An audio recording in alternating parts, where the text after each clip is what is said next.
As a child, you would wait and watch from far away, but you always knew that you'd be the one to work while they all played. And you'd lay awake at night and scheme of all the things that you would change, but it was just a dream. Here we are, don't turn away now. We are the warriors that built this town. And down will come when you have to rise above the rest and prove yourself. Your spirit never dies. Farewell, I've gone to take my throne above, but don't weep for me, 'cause this will be the labor of my love. Here we are, don't turn away now. We are the warriors that built this town.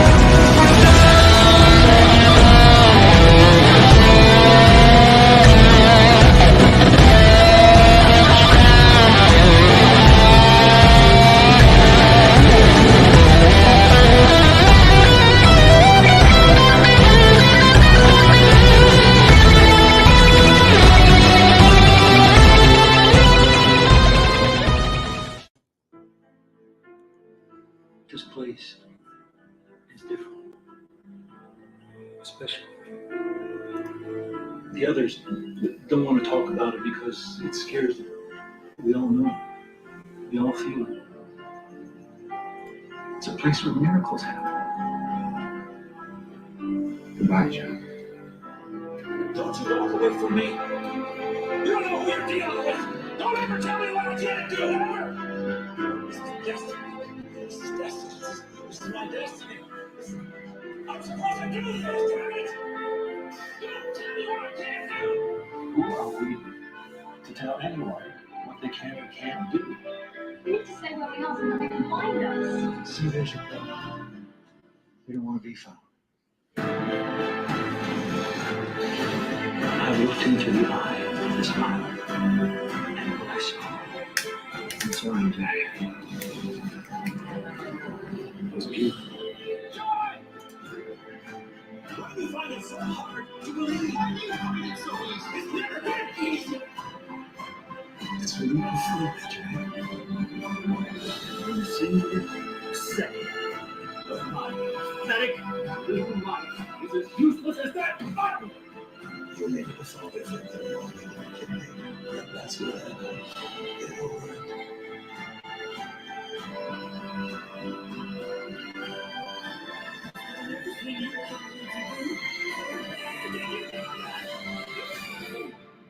I've been here 80 days, John. I've been here my entire life. So how is it that you think you know this island better than I do? Because you're in the wheelchair, and I'm not.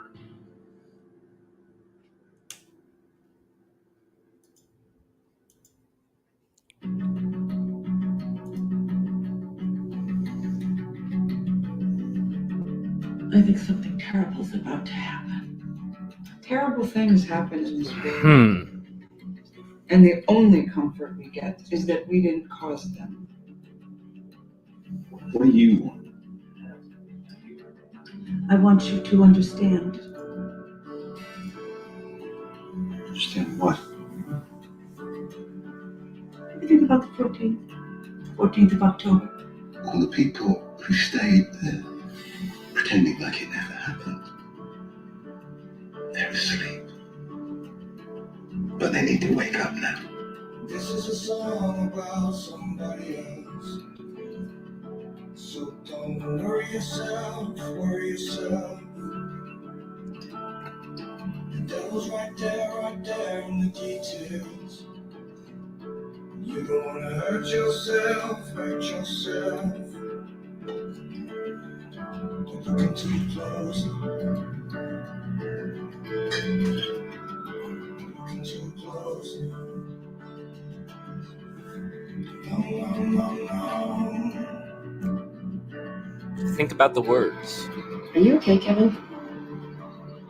Yeah, I'm okay. Nobody's okay. Put your arms around somebody else. Don't punish yourself, punish yourself. It's not your fault. Truth is like blood underneath your fingernails. You don't wanna hurt yourself, hurt yourself. Looking too close. Shots are just turns, man. They're not like us trying to figure it all out. They see something like that, and they just go find it. Same thing's gonna happen to us. It's just taking over. I could not.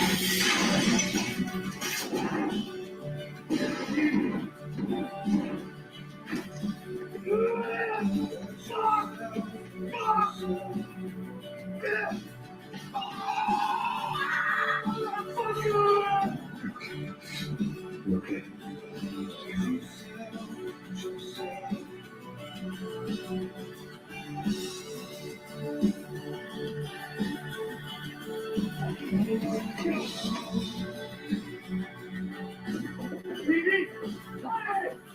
I will fucking kill you. Where are you? Now everywhere I look, all I see is what's gone. So I could sit around and cry about how the world fucking ended. I could be wrong about I could start it up again. So don't kid yourself, kid yourself. It's okay. It's you right there in the mirror. You don't wanna hurt yourself. I don't wanna die. yourself. I don't want to kill myself. None of this is real. This is real. You know, inside you, you know this is real. And that makes you a coward. Of course it's fucking real. This is more real than it's ever been. Kevin, Can you hear me? you do understand. My daddy.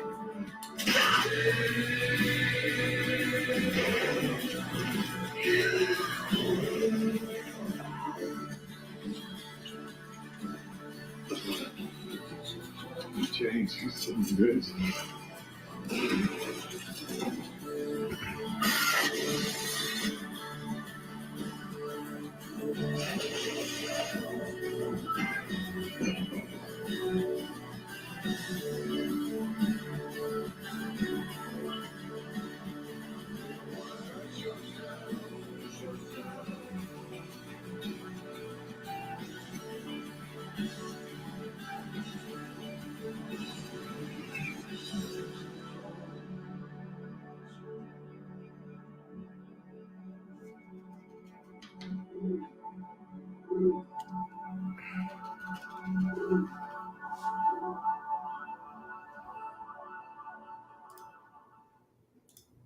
What's up, kids? It's Friday. Why the fuck did I play those videos? I don't know. You'll have to see the hidden messages in them, I guess. Oh, it's still playing. Well, we could it's good music. We might do some leftovers music today. What's up, guys? It's Friday. Friday. That's Friday. So what are we doing today? Well, what do you think we're doing, guys? We're going to talk about the olive jar. Why? Because I always talk about the olive jar in Discord. I hardly ever talk about it now on streams. So that changes today. Plus, and I wouldn't call this breaking news of any sorts because it's been around for a while. It's getting corroborated one by one, but there's some FOIA results that don't make any sense. Specifically, FOIAs with Yellowstone National Park through the Department of Interior. So these kids have been fucking with the mic. So we're going to go over those results later in the stream today. But I'll leave it to you guys to decide if it's breaking news or not. The headline would be, I myself started FOIAing Yellowstone pretty intensely. I probably have, at this point, 7 or 8 FOIAs out with Yellowstone of different varieties, and so in that process of filing all these FOIAs, I realized how simple it was and free. If they don't have, if you get denied or there's no records, then it doesn't cost anything. If they actually have records that they provide you, then I guess there's a cost to it. But in this process, and I'm going to do it live with you guys so you guys can all see, and it's available online for everybody. It's public information, but you can see who else has FOIA'd the Department of Interior or anybody else for that matter for Freedom of Information Act. And there's probably, I think it was 4 or 5 different people aside from me, all did it in the last 2 years after 2020.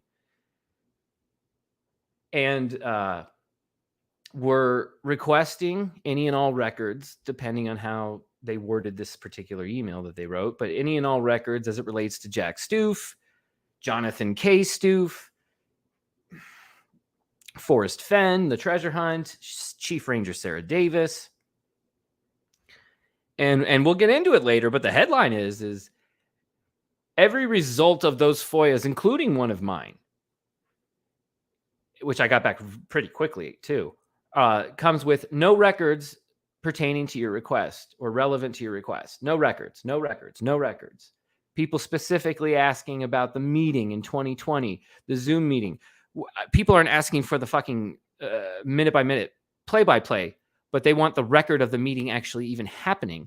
And again, people are given the answer, no records. There's a lot of there's a lot of possibilities as to what that means, and we'll get into that later. It could be sealed. It could be, clerical errors. It could be errors on the user end, incorrectly playing the word game, I guess. But it's a little astounding that all have been either given no records or no answer. Nothing denied and nothing of any merit either. So we'll get into that. Beer just bounced back in my nose. That's fantastic. But I want to talk olive jar with you guys. What's going on, everybody? It's Friday. I want to say hi.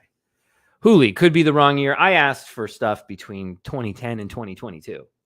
So I don't know what wrong year I got, but I opened the window so that that couldn't be misconstrued, right?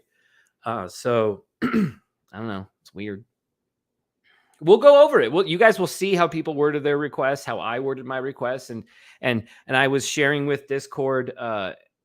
If someone could put a link for Discord in the chat, I was sharing with Discord my FOIA, and we were debating back and forth. Well, maybe you could have worded it like this, maybe you could have said that, and so I just filed new FOIAs. Like I was just like, okay, new one, and we'll see what happens.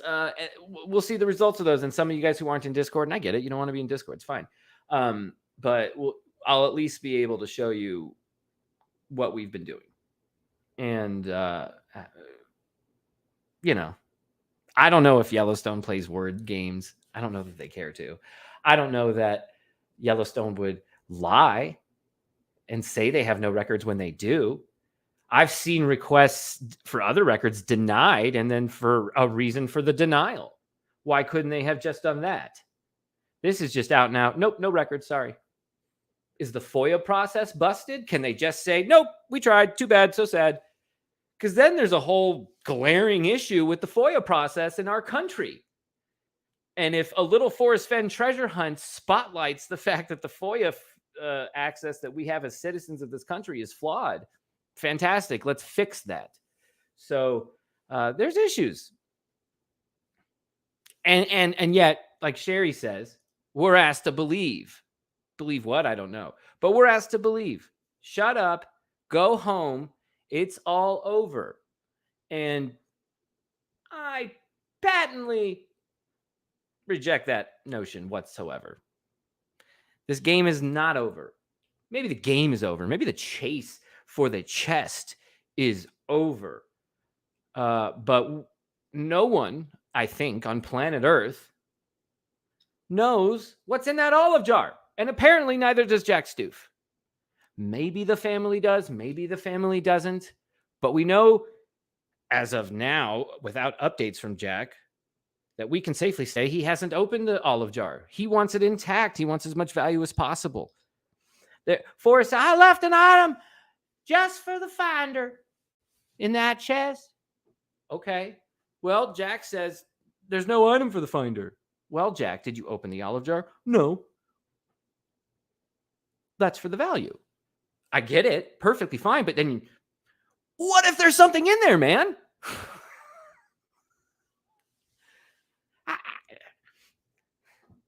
I'm going to put a poll up. Do you guys think the olive jar was the most important item in the chest? That's going to be the question. Yes or no? Is the olive jar the most important item in the chest? Most important in terms of value, most important in terms of to what this whole thing was all about. If you could have one item in the chest, all the gold included, would it be the olive jar? Is the olive jar the most important item in the chase? Yo, Spotify fucked up and didn't charge the right card and says now I'm on Spotify free. And so we got to fix that, because how am I supposed to do Spotify? They're going to play ads. Is the olive jar the most important item in the chase? Yes, no. Ask your community. We're going to keep that. Someone remind me to actually look at the result of the poll, because I actually don't sometimes. Oh, by the way. Listen. Do you hear that? That's right. I don't hear it either. Nobody's in the house. I'm all alone. Free to do whatever I want. So I shall drink another beer. Cheers, mates. All right, so now I will actually say hello to chat. Idaho Buffalo, I saw you talking in chat for a while there. What's up, dude? Larry Legends, I don't know who you are. Joseph, you're familiar. What's up, man? Rob G. Skippy, Donna, Creighton, Money. Okay, now, I feel like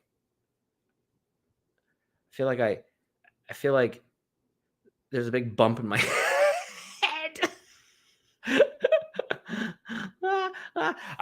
Fuck it. I just felt a bump when I was scratching it. I was like, oh shit, what is that? And I was like, oh, that's my hair. I need a haircut. Anyway, Ghost Dancer, what's up, playa? You're you hate me some days, you love me some days. You're a strange cat, but I love you. FOIA is a joke. FOIA is a joke, man. I mean, yeah, seems that way.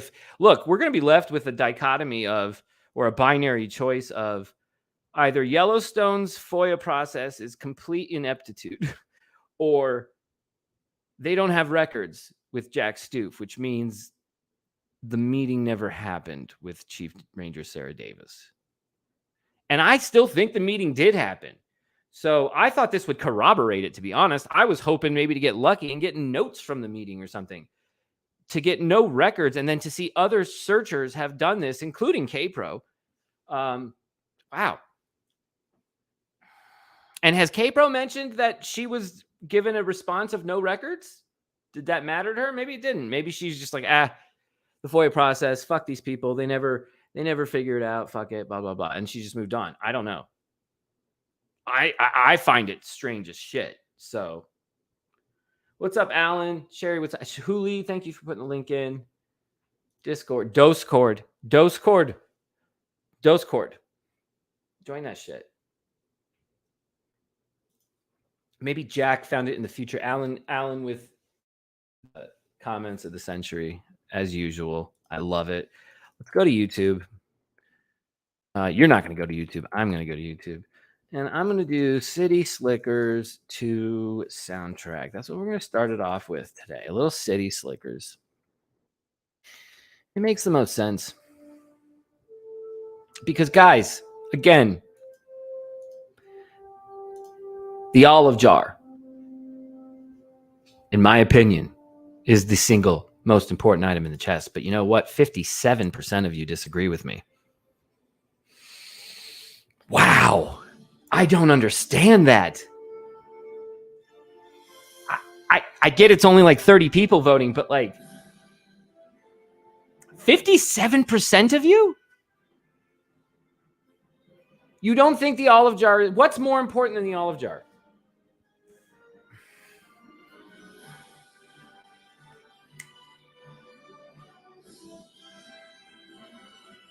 Maybe the turquoise bracelet? But no, olive jar for me. Olive jar. The bracelet probably matters a great deal the most. Sure. Or the title. The title to the gold. Are we choosing the gold over the story? See, I think that's also a mistake in this chase. I think Forrest was testing us in a strange way. I have nothing to back that up with or base it on, but it's very interesting that searchers and finder is left with a choice that's pretty obvious. Do I open this olive jar and read the story, or do I keep it sealed and keep the value up? Because that is a choice people would make. What's up, Ashley? Ashley's not here. So hi, Ashley.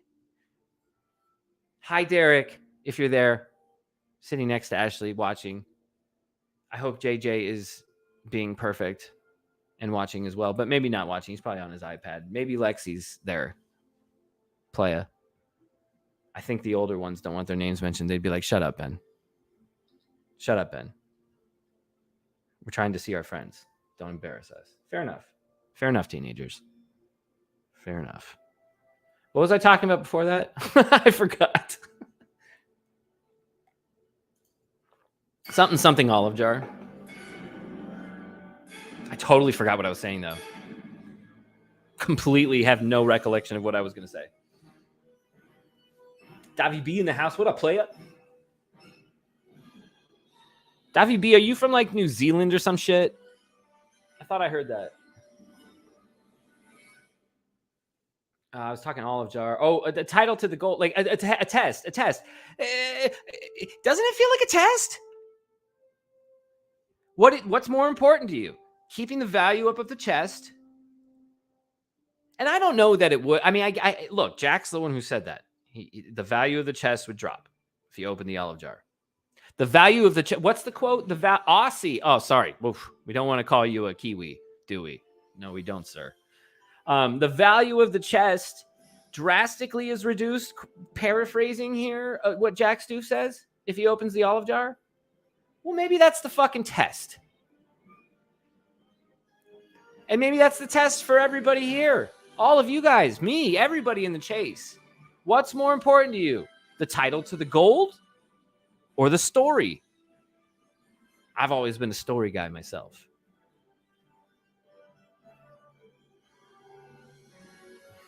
Shy Guy says it is a test. He might not agree with me on what the test is, but there's something very... Doesn't this feel incomplete? Let's pretend 9 Mile Hole is real. Let's pretend we could all agree 9 Mile Hole is real. And we're all just like, yay, 9 Mile Hole. Doesn't it still feel incomplete? And all of us can't be wrong, can we? My own daughters don't even know what's inside that olive jar. That's what Forrest said.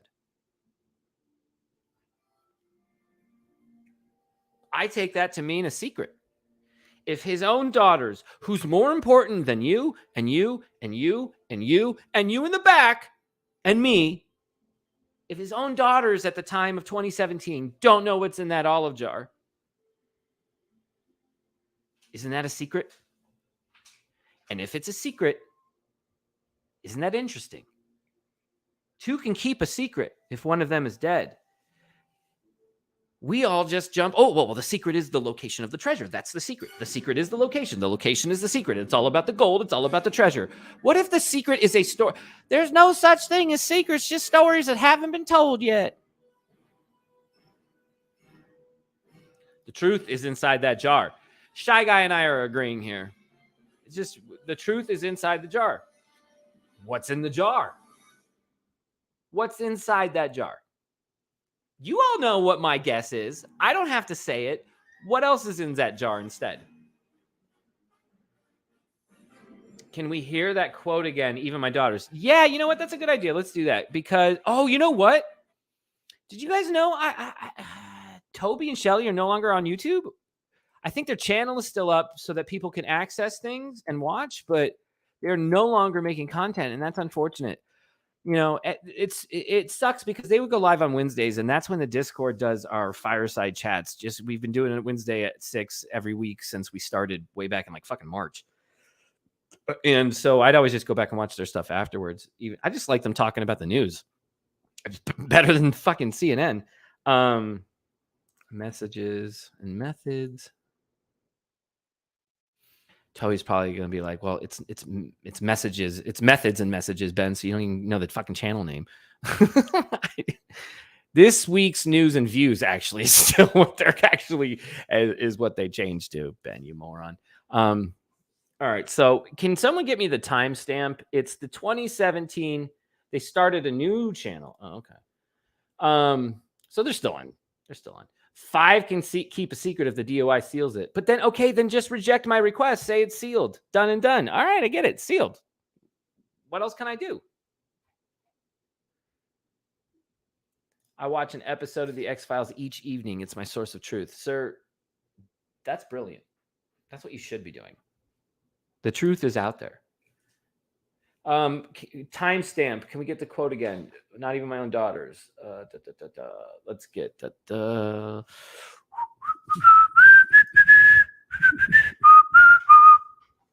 Randomly, I start whistling Christmas music, and I hate the holiday, but just because it's so, it's turned into. We're not going there. Fuck it. All right, let's see. Oh,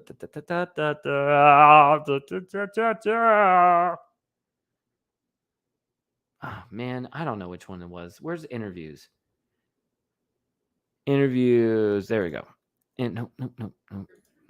We need to go to 2017. Once Upon a While. Where is it? What the fuck? Oh, there it is. Okay. All right. Hello, everybody. Hold on. Thank you guys for joining us here today. Most of you guys don't know who I am, and that's okay. My name is Shiloh Old. Oh, Forrest. Shiloh, we know who you are. I'm up here just to introduce these guys, although they probably don't need much of an introduction. Also, after we have some dialogue, there's going to be a little bit of. I do have Toby's permission to use this stuff, so it's fine. And if you folks can speak up. So it's in this interview, but oh god, I feel like. Hold up, I gotta get another beer. I feel like I remember the timestamp. It might be around. I think it's 28. It's either 28 or it's 38 minutes in, and I can't remember. Oh no, I knocked Jack Shepard over. There we go. All right, I think it's 20 or 38 minutes in. So let's try this. Go here. For a year. And so in the lawsuit that followed this car accident, the question came up as to what kind of income had this writer had this. Maybe it's over here. 32,000 words. Oh, yeah. Hold up. 1,000 years. And I encourage all of you to do that. And first of all, you owe it to your kids and your grandkids. But secondly, it's a fun thing to do. I very much enjoyed it. And every time I would tell a story, I would remember another one. And then finally I got a computer. I really didn't want to come into the 19th century, but I finally bought a computer and I transcribed everything on my yellow pad in that computer. And when I finished my autobiography, I said in my book there were 28,000 words. Actually, there's 32,000 words in that autobiography. And nobody has seen that autobiography. My kids are learning tonight that I wrote that. But when I'm long gone, I hope somebody will. And then the treasure. My kids tonight are learning that I wrote that. Maybe I heard daughters in a different one, but that suffices. That'll work. There's a copy of it in my treasure chest because I wanted.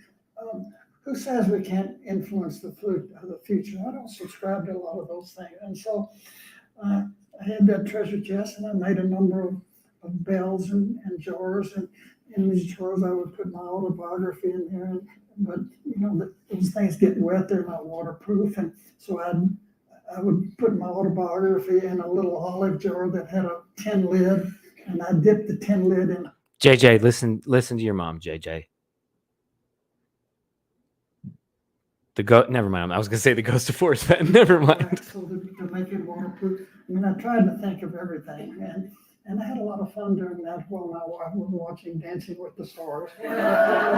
I tried to think of everything he uses for the story of these jars with his secret story that his kids don't know about.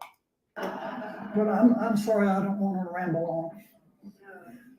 And then he says, I don't want to ramble on. Obvious tone and nod to rumblings and ramblings, right? But again, maybe most of rumblings and ramblings or ramblings and rumblings is in there, but something else is in there. Yeah. I think that's it on that quote. We're a family that loves your stories, and you've encouraged us to hike in Colorado and everywhere. So we just want to Affecting the future right after the jar statement. Exactly. Who says I can't affect the future? I thought of everything, and who says I can't affect the future are both with the olive jar and the secret story. In this version, and I must have heard my own daughters in a different interview, but in this one, he just says flat out, his kids don't know. My kids are just learning about it today. No, they're not. But he wants that out and said. They've obviously learned about it before. Not what the story is during this chase, but they learned that he hid it inside the treasure chest. But he wants to re-emphasize the origin story, that his kids don't know what's inside the olive jar and the bronze jars. Now, this is pre-find. Post-find, I have no fucking idea. Who knows? Again, I've said it multiple times on this stream. I think there is power in a father-daughter relationship. And I can see plenty of universes where Forrest tells Zoe. And for that matter, where Zoe tells Shiloh. And I think that's the only one.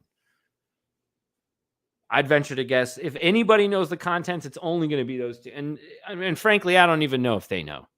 Still. All I know is that fucker is sealed. And as of now, as of today, August 26th, at 1653, that puppy is sealed. And we still don't know what's inside. There was an item for just for the finder. Where's that item? Hey, Jack, what happened to the item just for the finder? There's no such thing, Ben. Go fuck yourself. There's an item just for the finder in there. No, there isn't, Ben. Seriously, Ben. Go fuck yourself. Hi, I'm Jack Stoof. Ben, go F yourself. Jack, did you open the olive jar? No, sir, I did not. It would ruin and greatly diminish the value of the chest. Right, but what if the item just for the finder was in the olive jar? Go fuck yourself, Ben. I mean, that's the conversation at this point. How do you not open the fucking olive jar? It's craziness. It's craziness, craziness, craziness. I need my music back.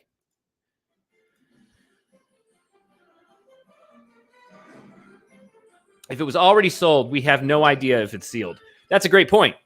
If it has already been sold, we have no idea anymore, right? All control is lost by the family. All control is lost by Jack. Maybe that's why it hasn't sold yet. If it was sold, don't you think we would have heard about it? I think we would have. I don't think it's been sold. That's my guess. Is Zoe related to Jack? I have no idea. Probably not. I don't know. Can you do a Forrest Fenn impression? Robert G., you didn't find the treasure chest, but you had a good time looking.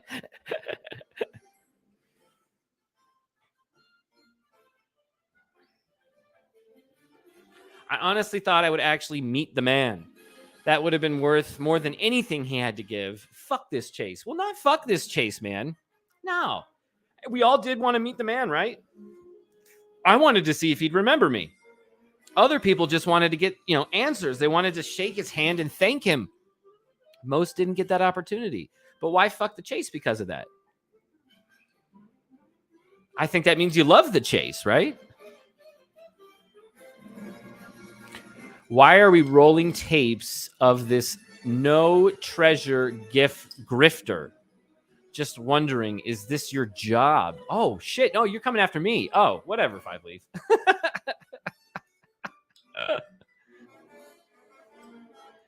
You're welcome, Rob. I always like you, dude. What is this? What is this from? Damn, that was still from...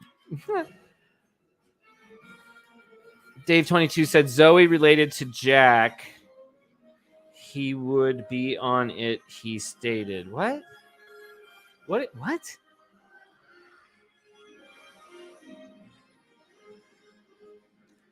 Am I an asshole for putting a shitty animal down? What if the animal has been ruining your minds? Five Leaf, you are on something tonight, bro, that like, I'll have what he's having. Actually, I don't. It seems to send you down a bad path today. Ben, who is Robert and Peggy Dunn? The D-U-N-N Dunn name is very familiar to me, Shy Guy. Maybe we can talk offline. Maybe the olive jar contains pictures of searcher nudes Forrest collected over the years. Jeepers creepers, treasure hunter. I'm going to put your comment up just so you feel embarrassed by typing it, you scoundrel. Okay, I feel better now. Forrest spiritual. Rob, that's dope. If Zoe was related to Jack, there's no need to call him Bill in the house post-find. That's interesting, though. Why is he calling him Bill post-find? Was it Bill or Billy or both? Why is he calling him that? It's weird, right?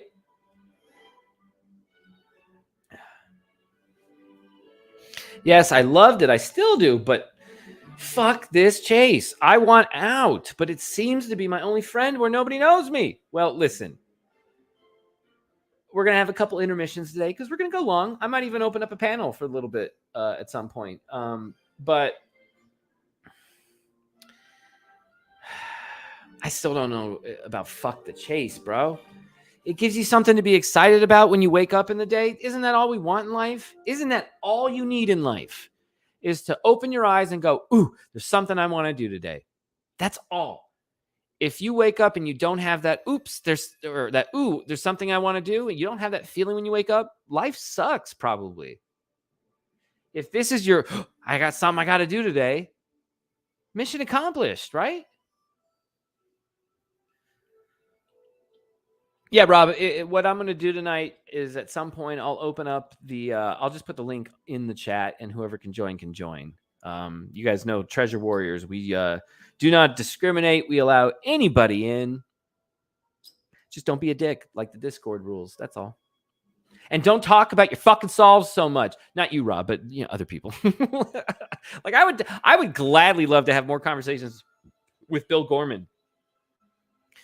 But dude fucking just goes into his solve quickly. Any of you who think I like you, yet I don't talk all the time to you, ask yourself, do you have a solve you're pushing? That's probably why I'm not talking so much. How is this all City Slickers 2 music? What is going on? I don't remember all this wacky music sounds. Fucking, this is sexy jazz. Cinemax, 1992. Did everyone see Bill's videos? But which one, Luli? What's up, Luli? There's absolutely no way that chest will be sold. I remember Forrest saying he would like to see it in the Smithsonian. Okay, so why would you want to assume that your chest is going to go to the Smithsonian? I understand you're putting a treasure out there, and that's fantastic, Mr. Fenn. But why does your $1 million treasure chest belong in the Smithsonian? You are not the first person to hide a treasure chest. You're not the first person to do it in the 20th century. You're a maverick. That's fine and great, and you're a war hero. But why does this chest belong in the Smithsonian? And Forrest knows damn well what he's saying. He knows he's making a very big claim by saying this thing should end up in the Smithsonian. The olive jar. The olive jar. There is a story in that olive jar that I think at the end of the day will break pop culture. I don't know if it's DB Cooper. I want it to be DB Cooper, but fill in your own blank. Say, Ben, you're a crazy man for the DB Cooper stuff, but goddamn, you're on to something with this olive jar. Not me personally. I know plenty of you have been on to something with the olive jar. I'm just, the loudest about it right now, but that's fine. Nobody was being loud. So somebody had to be. You think I'm fucking joking. Joking about what, bro? You're coming across like a fucking dick.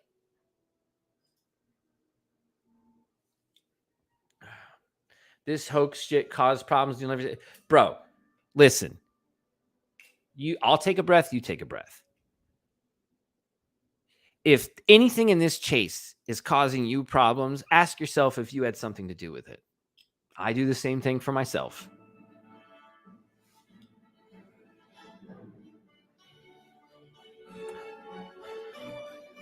NDA, DNA, and oh yeah, I like that. So obviously there were at least relics in the chest. What do you mean by that? Why do you think there were obviously relics? I'm just thinking olive jar right now. I think maybe relics at the site.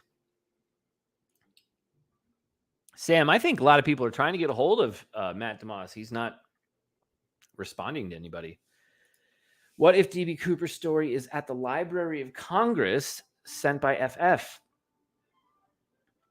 That's not as scandalous and as scoundrelly as Forrest is. What Forrest would do is know that the government never caught their man and then put a treasure chest on federal land just to flip them off. And then inside that treasure chest is the confession where he gets the last laugh.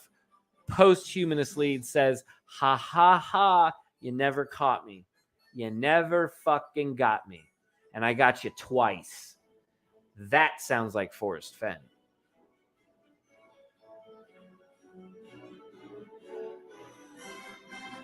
Why hasn't anybody interviewed Zozo? Exactly. The fuck? Why has nobody interviewed? Oh, some people have interviewed me. There's no reason to, but except for DB Cooper and being the disruptor. Davio, I love you, man, but you push yourself a lot. You do. Just straight up, I'm being a friend. Friends call out friends for their friendly friend stuff. But you push yourself all the time, man. If you get a little rope to talk a number or songs or anything, it goes to yourself in a second. Even your questions. What is the process? What is a hint? What is a clue? As soon as someone says what a hint is or a clue is or a process is, you immediately jump in and start pushing yourself. Bro, I could roll tape on it. I've had moments where I push my shit too. I push DB Cooper a lot. I'll turn a conversation into DB Cooper faster than you can say Dan Cooper. But we're all guilty of it. We've all done it, man. I wasn't even thinking of you though when I was saying that earlier. I was actually thinking of like Bill Gorman. Like I would talk to Bill Gorman more if he wouldn't fucking talk about Moses all the damn time. And Faces in the Rocks. I get it. Faces in the Rocks, man. I get it. That is on the table for the realm of possibilities of how this final area could have looked like, Bill. Totally agree with you. I'm not saying you're crazy or anything. I'm just saying we got court shit that involves 9 Mile Hole. We got to deal with 9 Mile Hole. If someone's solve at home is right and they don't know it or they do know it, fine, we'll find out. But right now, the court stuff is about 9 Mile Hole. Jack's emails are about 9 Mile Hole. Jack isn't emailing a zillion times about Baker's Hole. Jack isn't emailing a zillion times about New Mexico. He's emailing a zillion times about 9 Mile Hole. So we have to deal with that. And so what did we start doing? We listened to the story. We listened to the story of 9 Mile Hole. We listened to these court proceedings. We heard the defense. We heard the estate's point of view of, well, Forrest and Jack met with Chief Ranger Sarah Davis on Zoom. Yellowstone official. This would be on the record. We don't need to see the meeting, but the meeting itself would be on the record. And then, she went out to the spot and confirmed it with her number 2. Okay, great. So let's corroborate that story and see the proof of it. And lo and behold, there isn't any.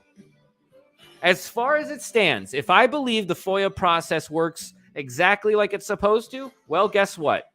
Yellowstone says there's no record of any conversations with Jack Stoof. And we're about to show it after the break, kiddos. This is break time. And instead of advertisements, you're going to get just my background with some music on. Actually, you know what we should do instead? I'll put another video on. How about that? Should we do that? You guys want like a Lost video, like a tribute video, or should we just leave it as is for my little 5-minute break? It is a weed break. That is true.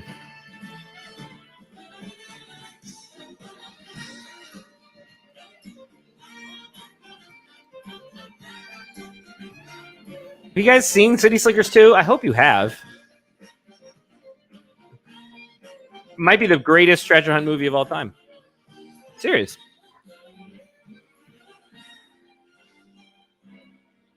If you don't believe me, watch it. And if you have watched it and you don't agree with me, then you're wrong. So it's fine. Where is it? Oh no. I can't find it. Oh no. Oh, I found it. Okay, very good. Here we go. Here we are. Yes, very good. Yes. Smoke weed every day. Smoke weed every day. City Slickers 2. That's what I was talking about.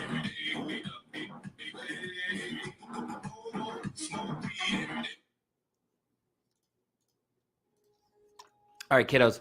I'll be back. 5 minutes. Go pee pee. Go poo poo. Go get beer or wah. Well, I'll be back in 5.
So I just found out I won 10 grand today on DraftKings. So it took me an extra minute just to get back in here. I had to call Ashley and tell her and just let her know. I'm like, hey, just one, by the way. It's not even about the dollars to her. It's just if I win. Otherwise, if I lose, she doesn't let me like get away with doing it without giving me shit all the time. So it's nice when I win. All right. So also something else I wanted to get into tonight was where is it? Packer Jack. Packer Jack sent me a really cool PDF, little mini one. So I'll just go over it with you guys. Little olive jar presentation for everybody.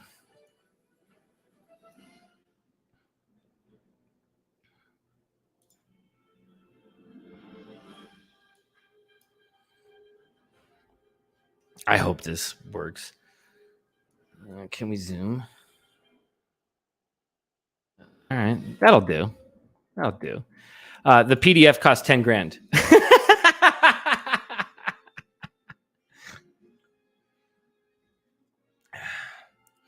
In the words of the Mighty Ducks, Part 2, well worth it.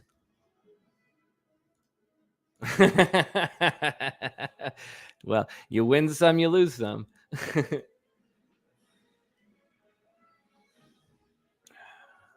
I assumed shopping spree, babe. I don't think you needed to like correct the fact that we figured out you were on a shopping spree. I don't know what kind of spree you were on. Oh, chat's going to go wild with that one. Where are we at on the poll? Ooh, yes has taken over 53% of the vote. With 64 votes in, yes, the olive jar is the most important item in the chase. That's what I'm talking about. That's what I'm fucking talking about. You guys know I don't say like or subscribe, but if you voted yes to that poll, fucking subscribe. First time I've ever said it. Subscribe to the channel. But my God, if you voted yes, please. One of us. That's what I'm talking about. Hell yeah. Murder spree. I was going to say, like, you could be like, you know, bar hopping spree or male strip club spree. I don't know. Oh, shit. Are the kids watching? It's a bad joke. Joke. Listen to your mom. All right. So without Packer Jack here, it should be interesting to go over one of his PDFs. And I don't know what the fuck is going on here. So I'm going to figure this out with you guys. Actually, that might be more fun. We'll see. What else? Sorry, I don't want to skip chat too.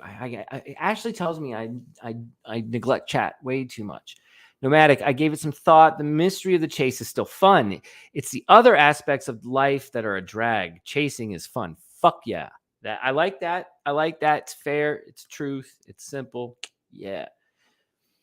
Storing the olive jar could increase the overall value. What if he admits to being DB? Agreed, Sledneck. I think there's a gamble to the olive jar. I think there is a clear and present roll of the dice to that olive jar. If you open it, you know for a fact. I have offered Jack a substantial amount of money, including a very high six-figure deal where, you know, he'd have to at least talk to me with it. But can we have an Ashley or Ben poll? Ashley would win that. That sucks. Don't do that. But oh shit, I forgot what I was saying. God dang it. I forgot what I was saying. This happens. Oh, I just smoked that joint. That's why. Oh, that pisses me off. Maybe somebody can remind me. The poll, I mean, I never read it, just dismissed it. What? Okay. Oh, wait. Maybe I can lean on someone. Some of you guys like speak in code, and it's just the strangest thing in the world. Group trip to Oak Island? You bet your fucking ass. Yes, we're in. Are you kidding me? I get to fulfill my promise to Gary Drayton of buying that man a round of beers. Let's do this. I'm not saying you have secured this. I understand you're probably just positing the idea, but so in. I would do whatever it takes. Gallatin says he's already sold it. Gallatin is on team chest already sold. I am on team not sold. You offered Jack. Oh, that's right. For the olive jar. And he said no. Now, he could have not taken my offer seriously. He didn't fucking respond to it. By saying nothing, I took that as a no. He didn't even say no. He just dismissed it. Like, he even responded to other aspects of the email.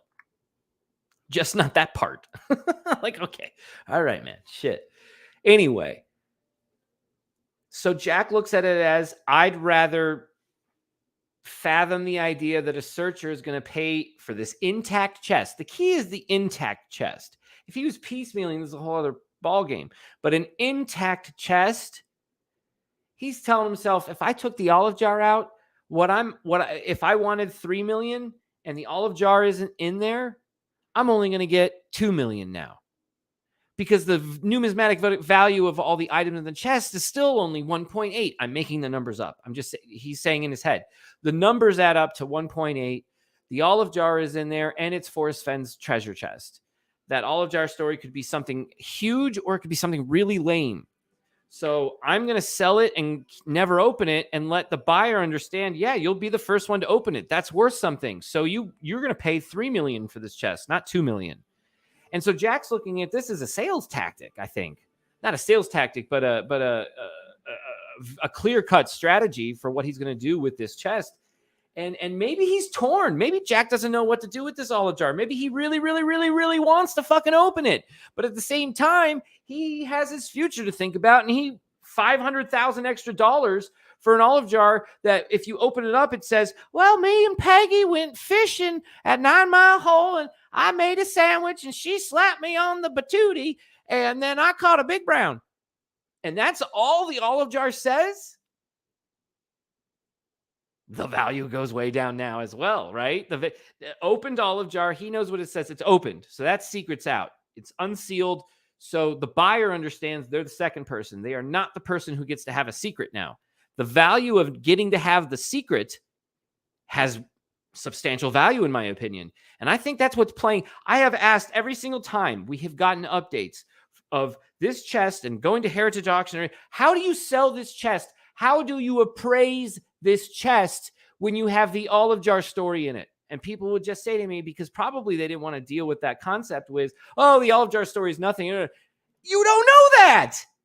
Nobody does. That's why it's very confusing on how you even fucking evaluate the content of this chest. What's it worth? I have no fucking idea. It depends what's in the olive jar. If the olive jar story is basic, then the contents of the chest are worth what they're worth. If that olive jar story breaks the internet for a day, whatever, then that chest is double, triple, quadruple, centuple the value. It's that clear. It's a roll of the dice that Jack isn't willing to take. All right, fair enough, man. If I found it, I'd fucking open that thing second one. The first thing I would have done is dig through the coins and get that fucking shit out of the way so I could open this pristine olive jar. I would probably stare at this olive jar.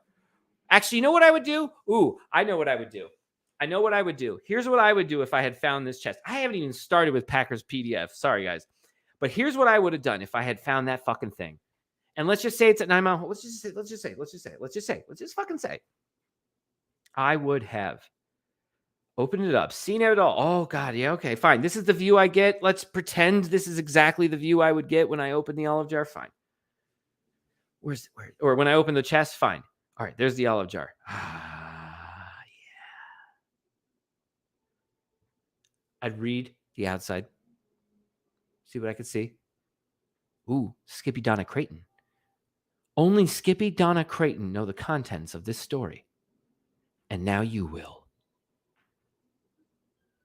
Well,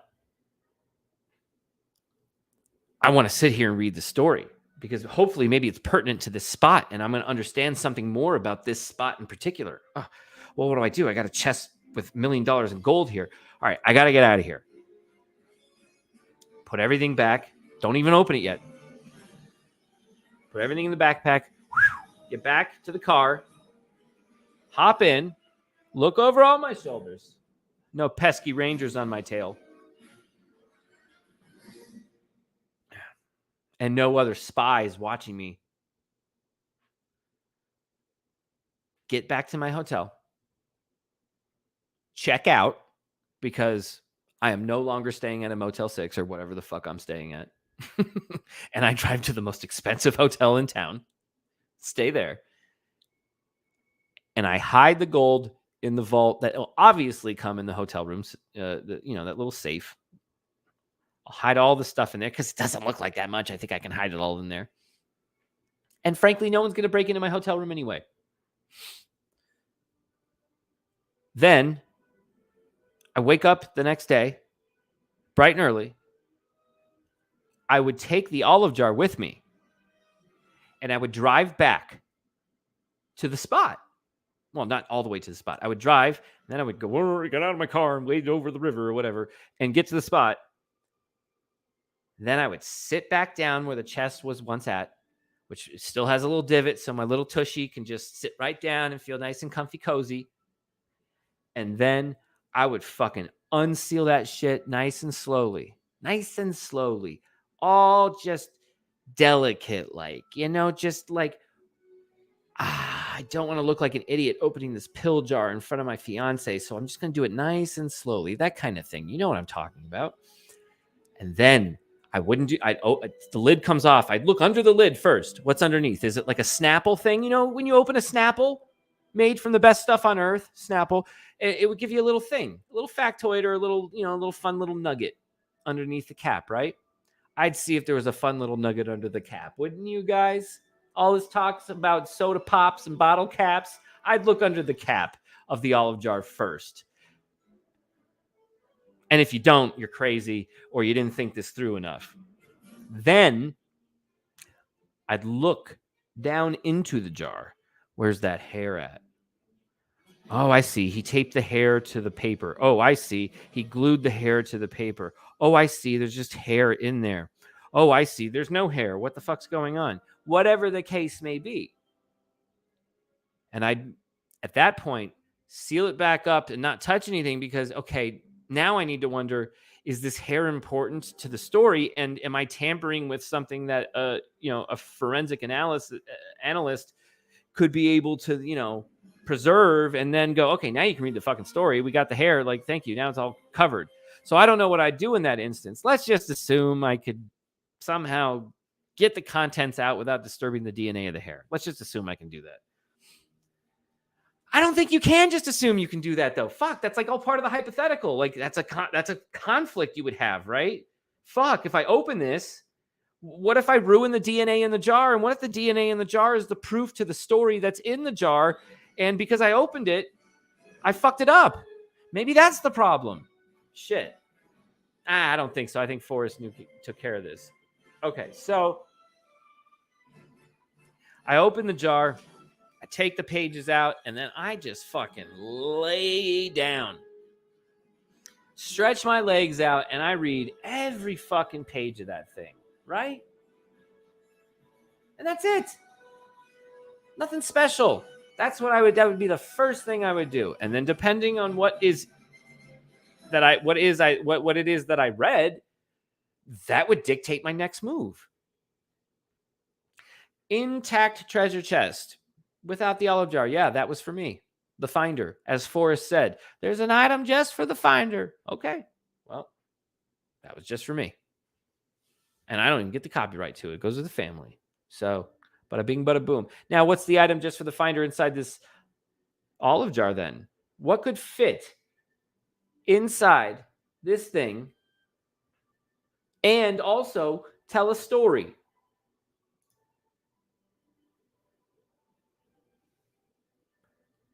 How do you tell a story without saying a word?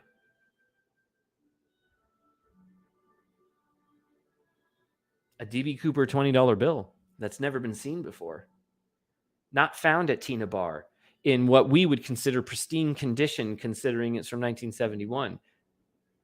Maybe multiple 20s.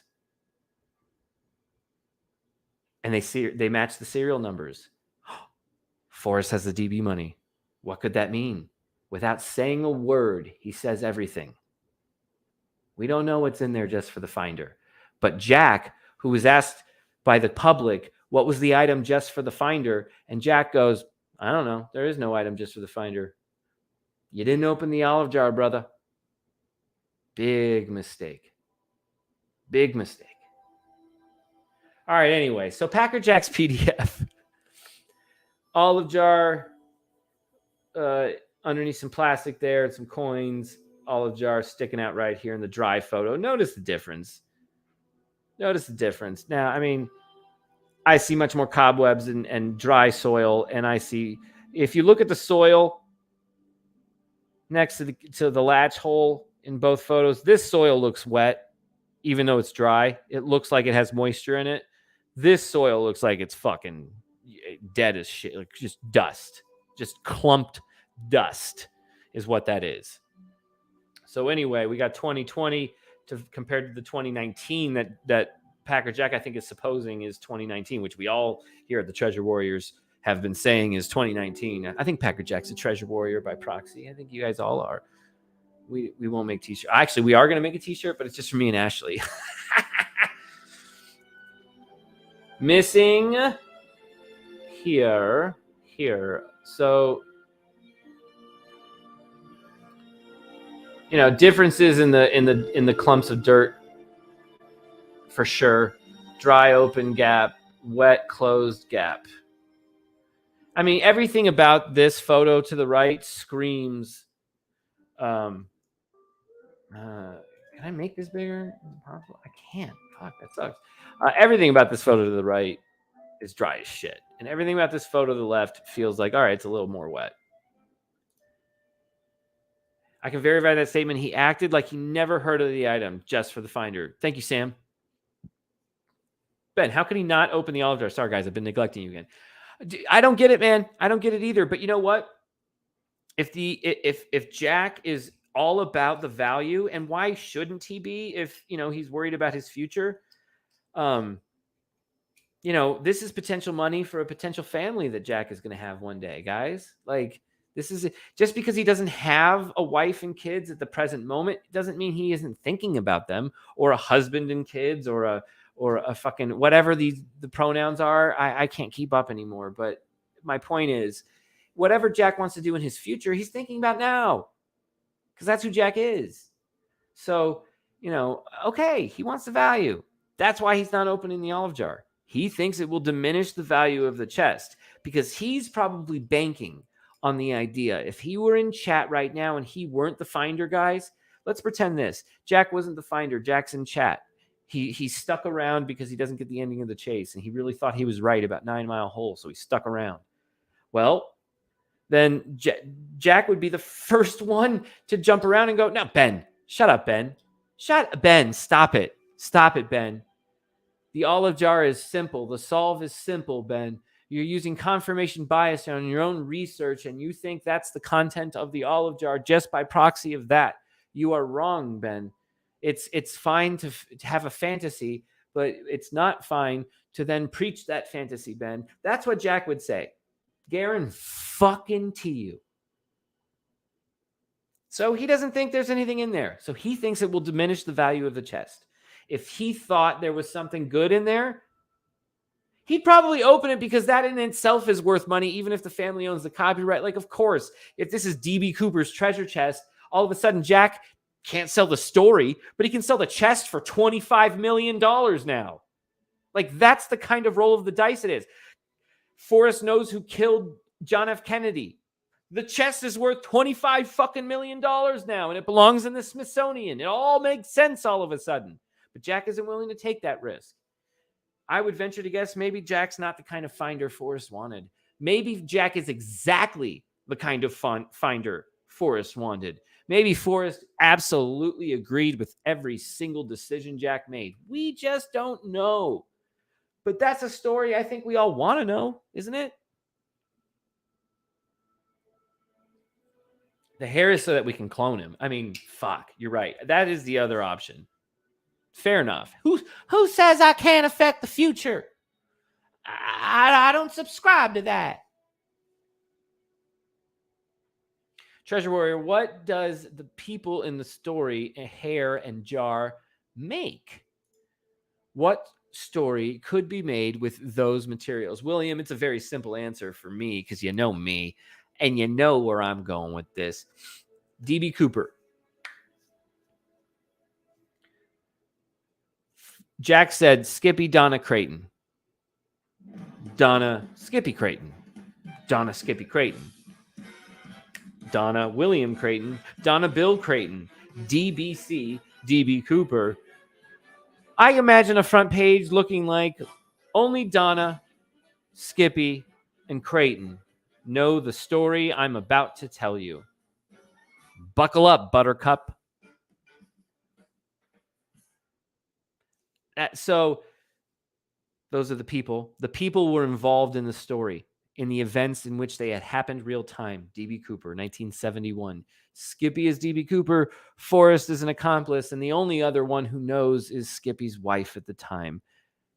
And then their firstborn, Creighton. I imagine Creighton was told by Donna, maybe just by Skip or by Skippy himself, But Creighton found out. And I think Forrest is saying that Skippy knew, Donna knew, and Creighton knows. Two can keep a secret if one of them is dead. Maybe Creighton doesn't know everything, but he knows something. I don't know. But that's the reason I think those names are in the olive jar. Hair? Maybe it's not Forrest's hair. Maybe it's Skippy's hair. I don't know. Or maybe that's the DNA that they're brothers. The DNA, it still becomes a match. I don't know. It's certainly for DNA to corroborate some kind of story. He said that we could only use the poem to find his treasure chest. Well, then why do we need hair to confirm it's Forrest Fenn's treasure chest? Only the poem would take us there, and there's other items there that fucking pinpoint this.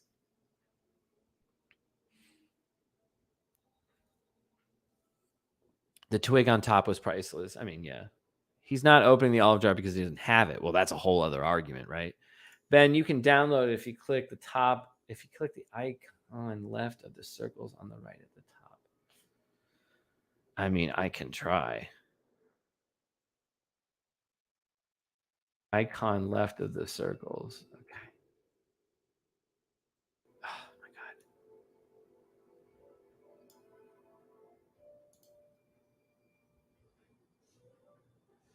It just says forward, man. Oh, left of this, like. Oh, shit. I just downloaded it. I learned something. No, I'm kidding. I knew this the whole time. I'm just testing you. I didn't know that. Okay. This is much better, isn't it? Josh Jordan told me if I laugh at my own joke, it's not actually funny. Actually, I think he was telling Brutal Truth Greg that, but he's probably going to tell me that now if he's watching, which I know he is. I know you are, Josh, because you just can't help yourself. Huh, Josh? What was I doing?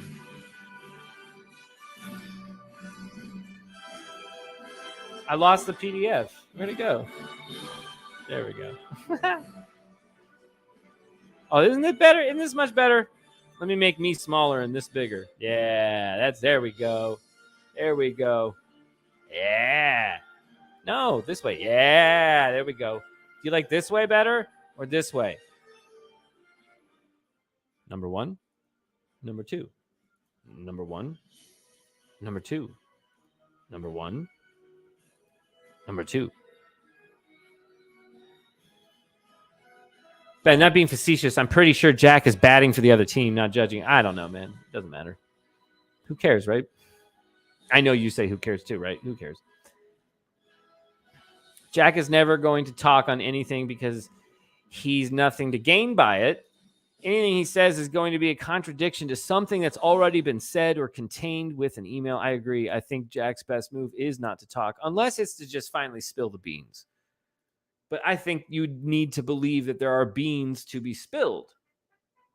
I think most of us here are believers that there are beans left to be spilled, right? Why is Jack still to this day checking his emails? Confirmed. Well, Jackie boy, you used email tracers, and so of course people used email tracers on you, and you are still opening emails, my man. Interessante. Listen, Jack, if you want to talk, I will go anywhere you want me to, dude. I will fly to fucking Tibet if that's where you are and buy you coffee or a beer. It sounds like you like beer. I like beer too.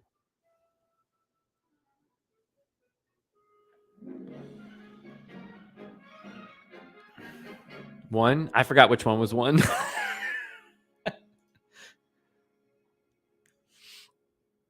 I think Cynthia knows more than Jack. Oh, hush whisperer. Stop it. Stop it. Stop it. Unless you think, okay, here's how I can make hush whisperer's comment make sense.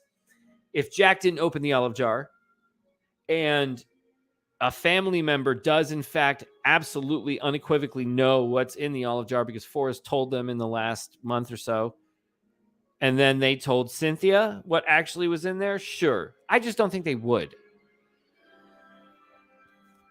If the family knows, I think it's still in the family. Maybe they're hinting to it very strongly to something. Let's not forget what K-Pro and Shiloh have apparently talked about to each other, right?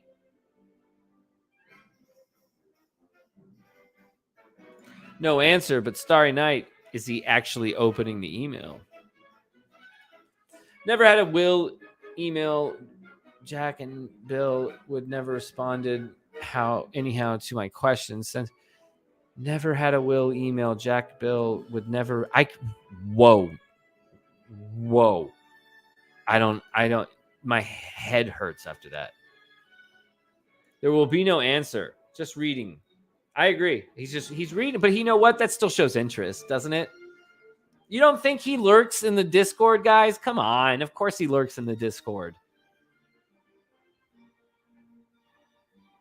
Shiloh doesn't know the whole story. Listen, I have gone back and forth on this. One day I wake up and I think, no way Shiloh knows. He doesn't know shit. Nobody knows anything. Because I hear quotes from Cynthia or K-Pro where he's making paper airplanes out of the, ramblings and rumblings pages or whatever the copies are of the olive jar story that allegedly were just, hanging around on in the office or something. And then I'm just like, okay, well then he doesn't know the whole thing. Because in my opinion, this whole thing is much bigger than the fucking treasure chest. And if it's not, I'll be surprised. I'll accept it. I'll be able to sleep at night and be able to move on. But I still believe wholeheartedly, 100%, the story is bigger than the fucking gold. You had two choices and one of them is wrong.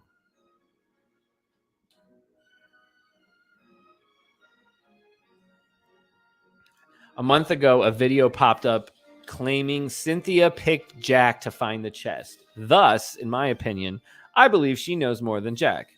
Yeah, but a video popped up claiming to say that Cynthia picked Jack is the equivalent of a video on YouTube where someone says I stole their book and I didn't.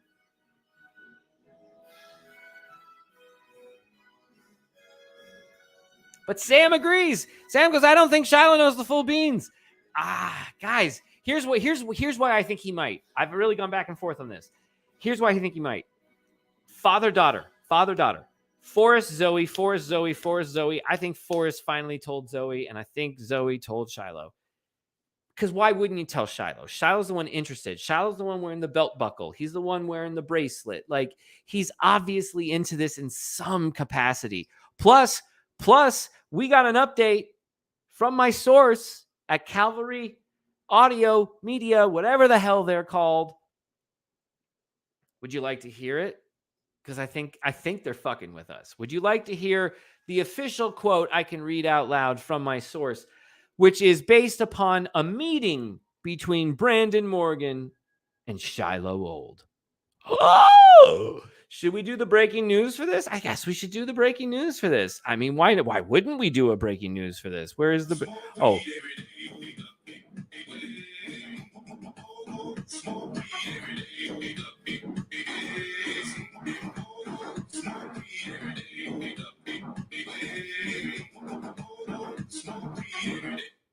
That wasn't it.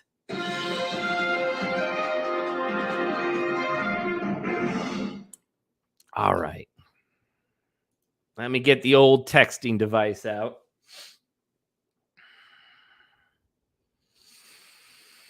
I have to go through all of her texts with me, so bear with me. Okay, so he says to me, you can say, quote, Brandon and Shiloh talked about the podcast and then shifted to their shared love of aviation and rare books. The chase didn't come up.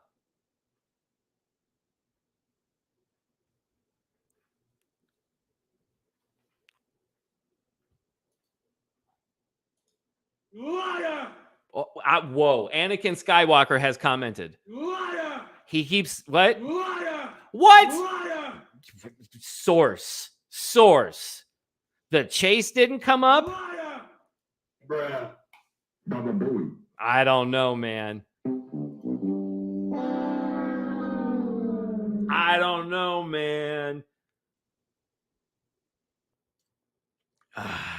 That chase. Rare books.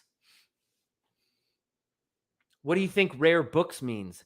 Ha ha ha. And you can't even say I'm wrong or crazy because they fucking talk about ha ha ha in episode 8. Rare books. Ha ha ha. The chase didn't come up, but maybe ha ha ha did.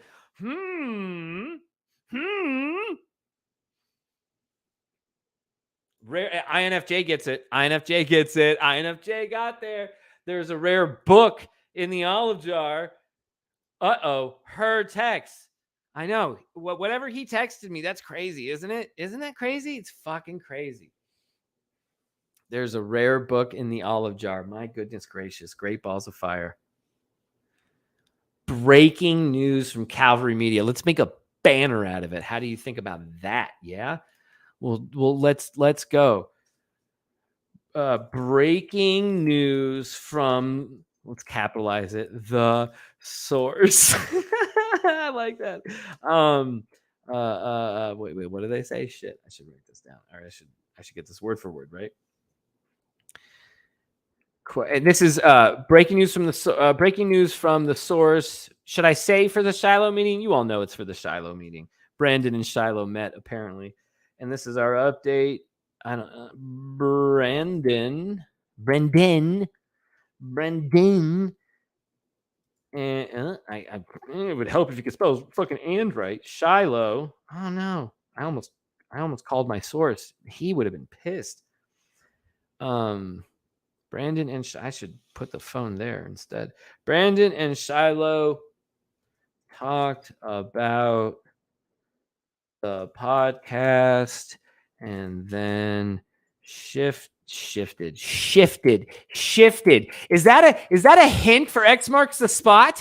Oh, I think I got breaking news.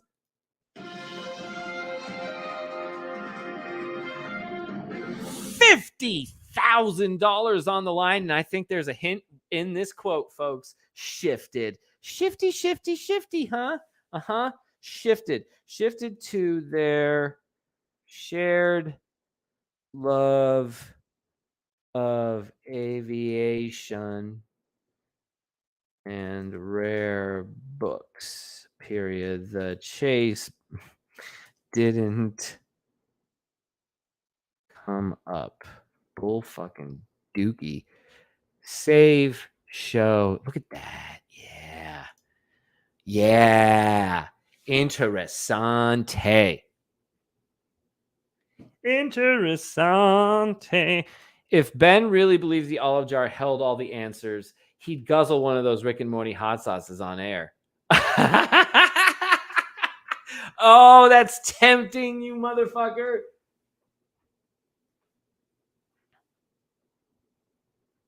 Del Fuego is the one I actually use the most of, by the way, in the hot sauce challenge, you sons of bitches. And no, I'm not going to chug that. I have one night alone in this house, and I am not going to spend it on the toilet. I need my background music back, and we're going to get back to this PowerPoint. So that's bullshit. Should I say something back? Should I say something back right now to the source? All right. I'm going to say that's bullshit, dudette. I'm calling my source dudette.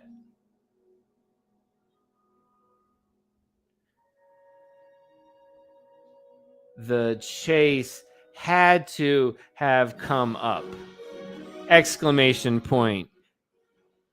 Exclamation point. Exclamation point. Exclamation point. 4 exclamation points.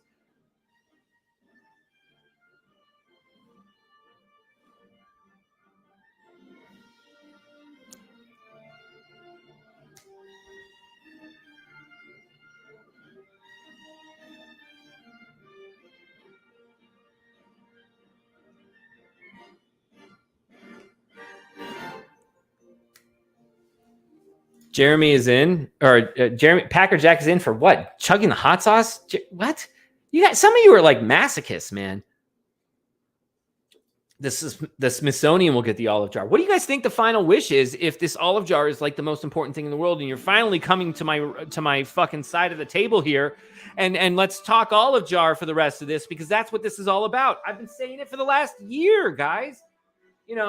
Almost happy year anniversary to us. It was, a month ago, so it was like a year and a month. But like, what do you think I've been saying since day one?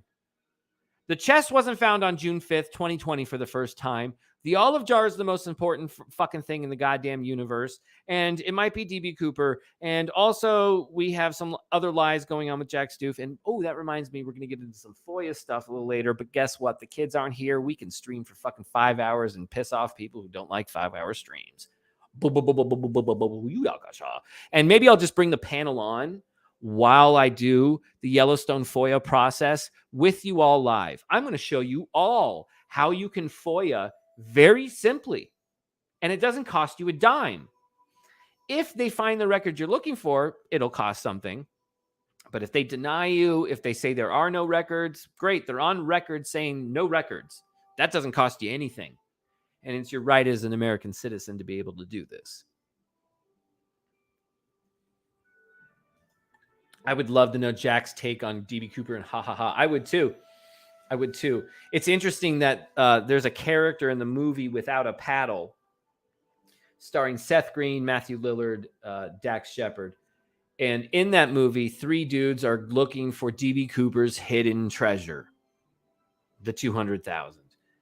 And one of their buddies who passed away thinks he found the spot, and the dudes go find it. Seth Green plays a character, and the character is a young medical student who helps find the DB Cooper treasure, and he gets nicknamed in the movie Condor. What did Jack go by on Reddit? The Condor 2. Weird.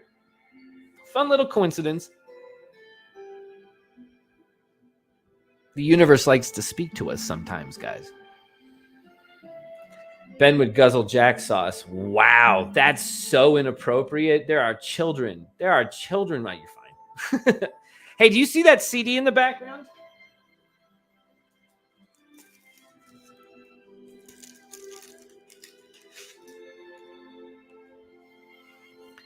This is from a TV show called Mr. Robot.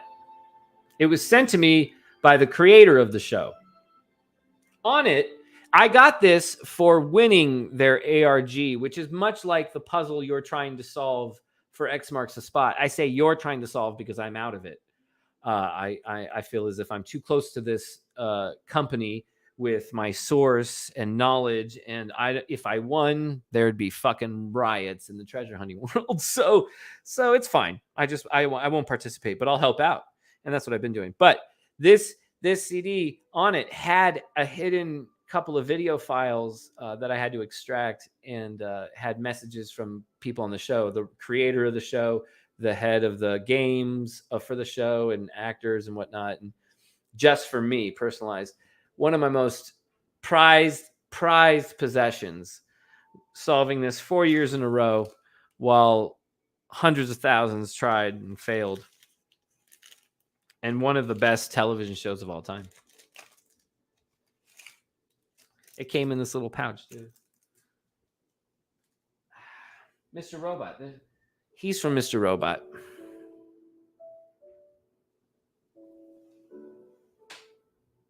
I had an Elliot Mr. Robot, but I can't remember Funko Pop, but I don't know where it went.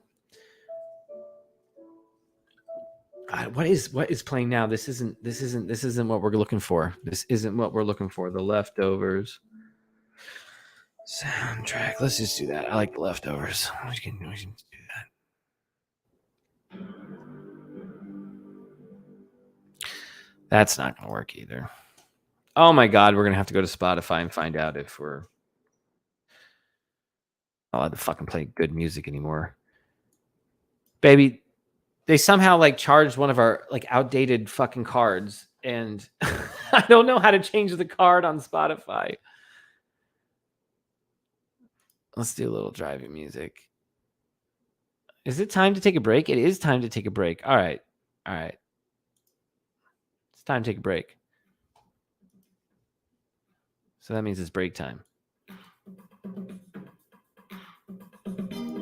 But I'm missing chat though. Let me talk to chat for a little bit. I know, Idaho, you were just kidding. It's all good, man. You're good.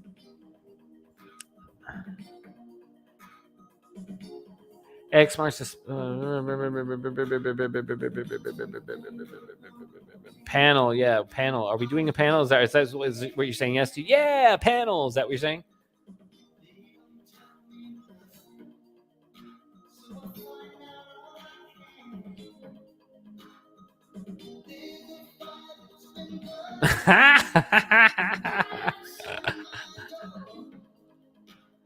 Dodgers up 3-2. Alan and I have a parlay going. Oh, is the parlay hitting too? Dude, I won 10K earlier today. Didn't even know it. What's our parlay? Let me check it. Dodgers, Phillies, Mets, Yankees. They haven't all played, right? Is Dodgers the first up? Dude, we can't talk about the first leg of the parlay. I thought we had hit the other three already. I'm like, fuck, how late is it? Let me check, because it'll give me the green check mark if the bet hit. I don't even need Alan's update. I can see if other games have played. Oh yeah, they're all just playing now. What time is it? 6 o'clock. Yeah, they're all still playing. Well, how are the Pirates and Phillies doing, and then how are the fucking Rockies and Mets doing, bro? Oh, there we go. Phillies are up. Mets are tied. Yankees later. All right, fair enough. Phillies up. Mets are tied. Mets are tied with the Rockies right now? Jesus Christ. My nighttime DraftKings lineups must suck. Someone forward that to Ben, please. What are we talking about? Forward to me. Yeah, it's intermission time. So forward to me on Discord or email, whatever. I'll go check it out right now. Everybody take 5. We're in this for at least a couple more hours, guys. Remember, we got FOIA stuff to go over next, or at some point where Yellowstone says they have no records of anything. We're going to still get through Packer Jack's PowerPoint and the discrepancies of everything that's going on here, which it still looks like a great PowerPoint, and we're going to get into it.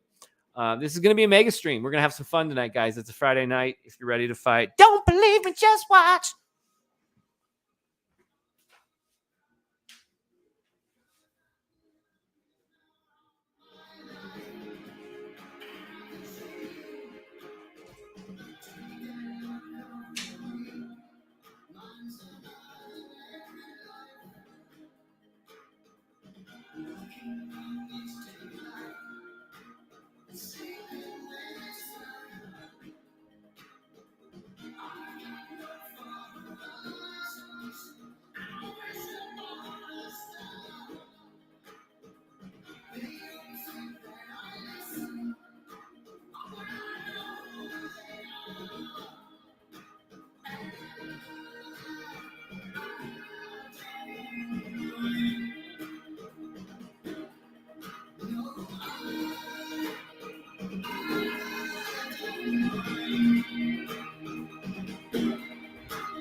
Tide presents Laundry Truths, Cold Heart Savings.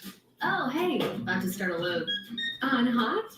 You know, washing in cold water with Tide can save you up to $150 a year on your energy bill. $150? Go on. The lower the temp, the lower your bills. Simple. Plus, Tide Pods are designed for a powerful clean, even in cold. Wow, cool tip. Get it? Oh yeah, I get it. Turn to cold and save with Tide. Energy savings based on average from switching from hot to cold and non-HE machines. Cox Panoramic Wi-Fi includes advanced security to help protect all your connected devices. You'll get real-time alerts. Oh, like this one, so you don't have to worry about malware. Or when your kid downloads a song from a shady link. And now all your computer can play is red color, where are you? All blocked, thanks to advanced security, included with Cox Panoramic Wi-Fi. Advanced security must be enabled in the Panoramic Wi-Fi app. Restrictions apply. This summer is the perfect time to hit the open road in a new Chevy. With its impressive towing capability, Chevy Silverado is open to taking the boat out and making some waves. With its off-road capabilities, Chevy Trailblazer is open to new points of view. And with its many safety features, Chevy Equinox is open to added confidence on your weekend getaways. See how a new Chevy can help you go a little farther this summer. See your Valley Chevy dealers.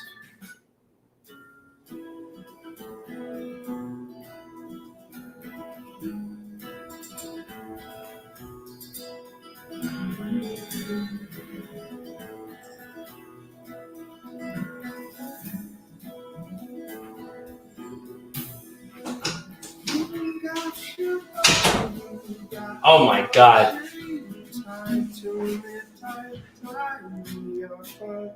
I gotta change the credit card. I gotta change the fucking credit card. All right, how do I do this? You guys are just gonna come with upgrade. Here we go. This is a big upgrade button. There we go. Unbelievable. I cannot believe this happened.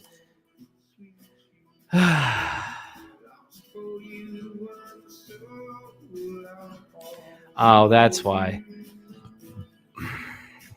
I didn't update the address. It didn't go to a different credit card number. The address got fucked. All right.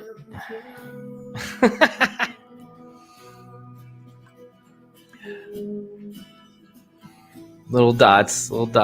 Ah, you're premium now. Yay! All right. So I'm going to get out of Spotify and then get back into Spotify.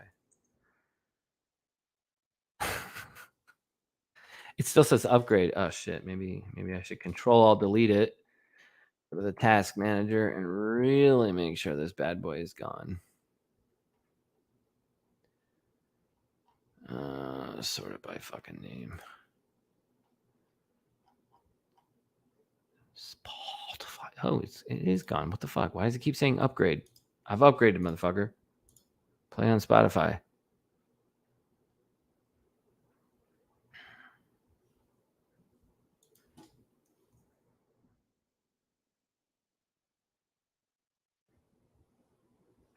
Okay, now we're good. All right.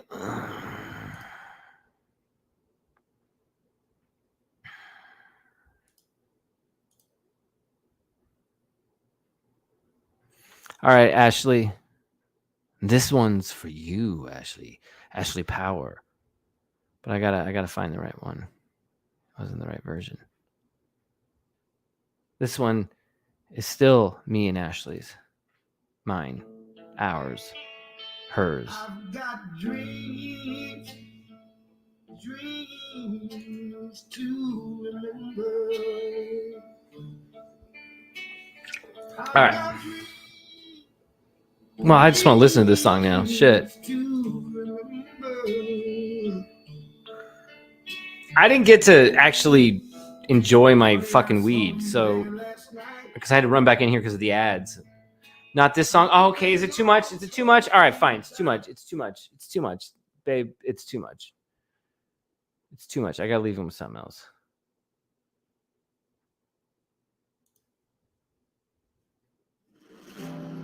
Oh, I like this one. All right.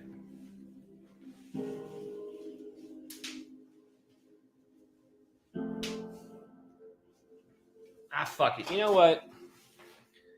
I want to watch baseball after this. We're going to regular leftovers music or Westworld music so we can get through this fucking PowerPoint. Let's crush this shit. Let's actually do this. Let's do this. All right. So let's read this text out loud, shall we? When I was ready to put the olive jar that contained my autobiography and 2 of my hairs in the treasure chest, I studied the lid. It was made of tin-coated steel, which is not easily oxidized in air or water. Over time, those characteristics can break down. Although I am not ready to say the treasure chest is not in water, I certainly didn't want moisture to enter the jar. So I melted a chunk of microcrystalline wax to the point that it started smoking, which meant it was at its thinnest viscosity. Then I dipped the jar in the molten wax deep enough to cover the lid and part of the jar, which is exactly how you're supposed to do. I've ranted about this and trying to see if that olive jar was even still sealed. Then I dipped the jar, covered the lid and part of the jar, and held it there for several seconds. I wanted the wax to seal the threads on both the lid and the jar, but I didn't want the heat to break the glass. After it cooled for a minute or so and the wax hardened, I repeated the process 2 times, increasing the wax thickness on the lid.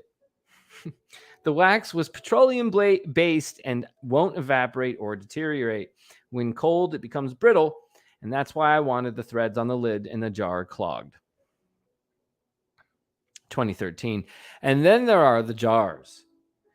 He designs them in wax, and then he has them cast in bronze at a nearby foundry. He places a tiny print, 20,000-word version of his autobiography inside the olive jar, then seals the lid of the jar against moisture with the wax. By the way, 20,000 is where it starts.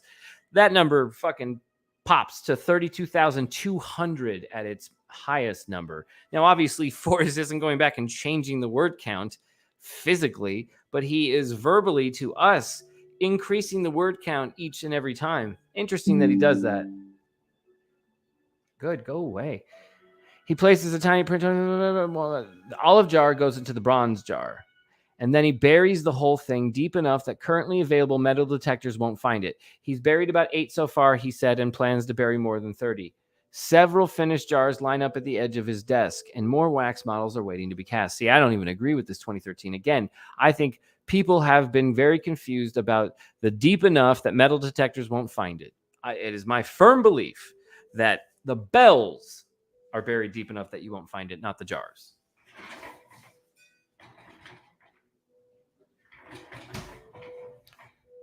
By the way.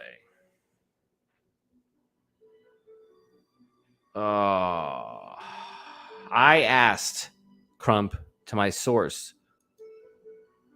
And then my source got back to me a few minutes later, Crumpy Crump.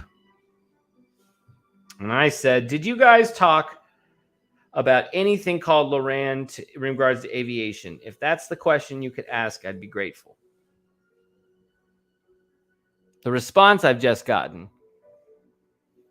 in quotes, no, just fixed wing aircraft and helicopters and the long line of military aviators that he's come from.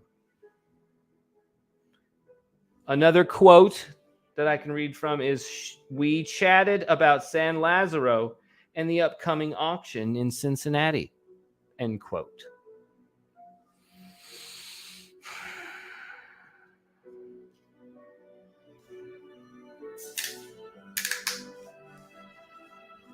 That's my moniker. I am a woman. Ben copied my moniker. What?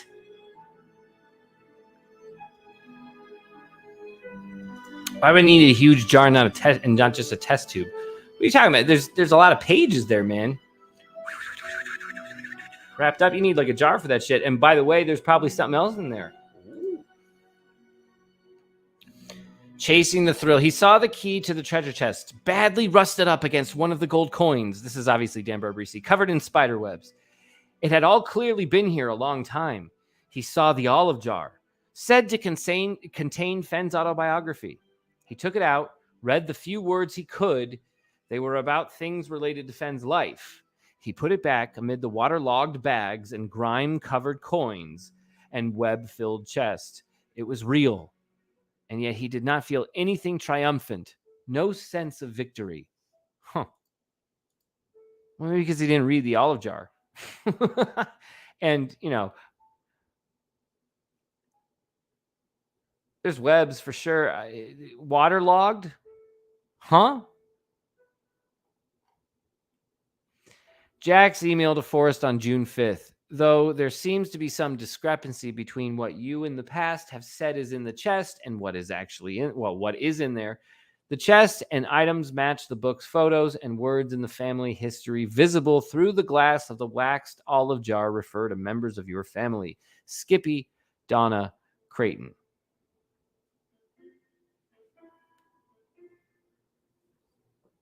And there it is sitting right here. Now, here's my question to you guys. You think Jack only read 3 words, Skippy, Donna, Creighton, and that's it? Out of that thing? What?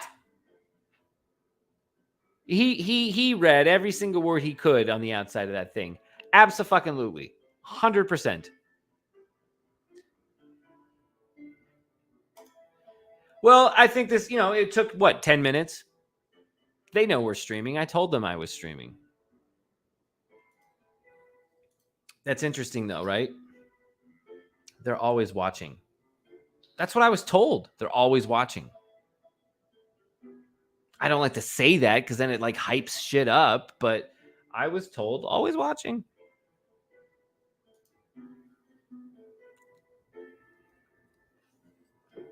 Dan Barbarisi stated he searched for 25 days in an interview, so states Jack. Yes, and then Jack states on June 3rd, 2019, that he's been searching for 22 days. So if he only searched for 25 and he states 22 on June 3rd, 2019, then there's only 3 days left.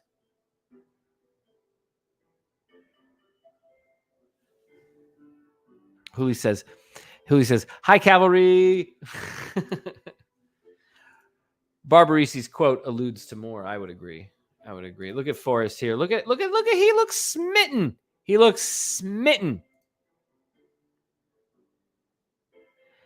Jack is laughing. Forrest is smitten. There must have been a great little line that was said just now. They've obviously already discussed a little bit about the olive jar because it's already sitting there. Oh, look at this. This is gorgeous. This is art right here. I mean, it is microscopic. You really do need a magnifying glass. Look how empty that coffee is, too. They've been there for a minute. Haven't even gone through all the items yet. So what are they laughing at? The dragon bracelet is all the way over here. This is obviously the bag the dragon bracelet was in because that's the most rustish looking version, except this is nice and clean. There is looking like there's something else in there. Maybe it is. Okay, hold on. The dragon bracelet maybe was in this bag, but this bag looks dirty as fuck. And the rest of what other bag would be? Maybe it's this one, but these are all clean looking. And look, this dragon bracelet right here looks not rusty as fuck. This is all sorts of fucking weird.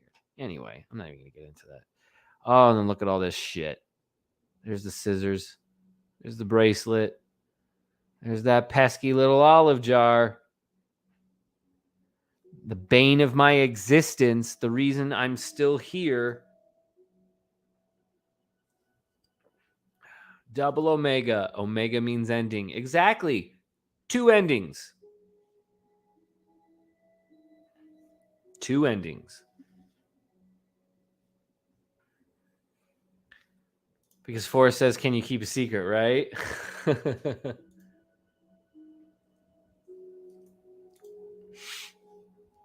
at him. He's looking so intently at something, and even with all these items on the table, it's amazing. There's that fucking olive jar. With the rubber band, just like, the DB Cooper money with a rubber band. Ha, ha, ha. Just kidding. Oh, look at that. Look at that.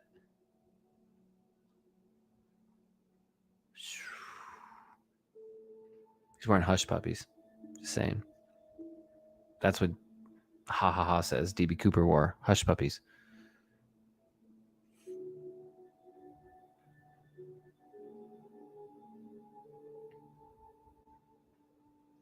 Doesn't it look right here like there's something crossed out?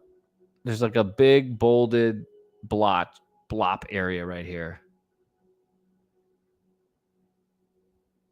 almost like it was written in pen, but like, why would there be a big long line if this was all written in like using a computer? What would this line represent? I don't even get it.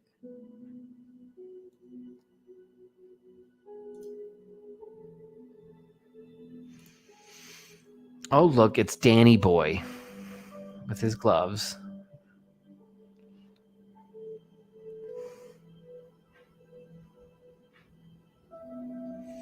Can almost look right here and see if there's like a $20 bill wrapped in the inside.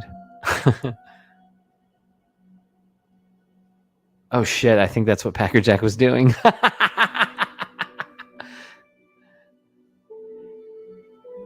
Look, it looks like there's a shadow. It looks inkish. It looks like maybe it's a $20 bill.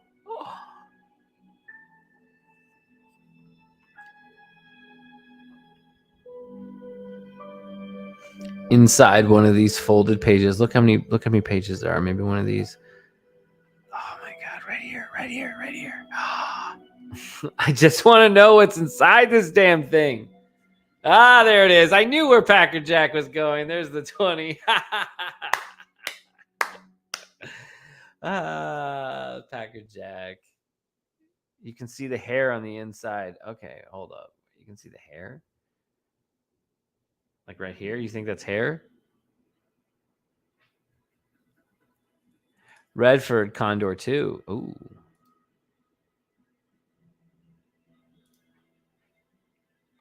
Do you really believe that most searchers were after a chest of gold, or more so after the ability to do something somebody else could not? Doing something that somebody else could not absolutely would rank up there, but I think the gold played a role. When we ask, here we go, 91 votes. Is the olive jar the most important item in the chase? 53% of 91 votes says no, the olive jar is not the most important. So what is, gold or the turquoise bracelet?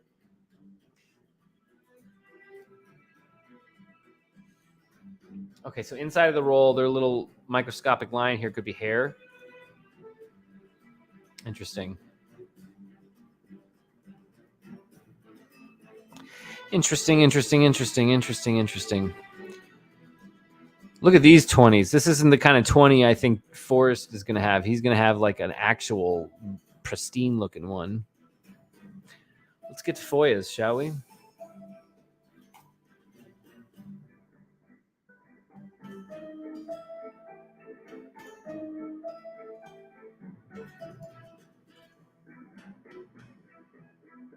Yellowstone National Park. FOIAs. I got to log in. They're going to send me like a fucking 2-factor authentication.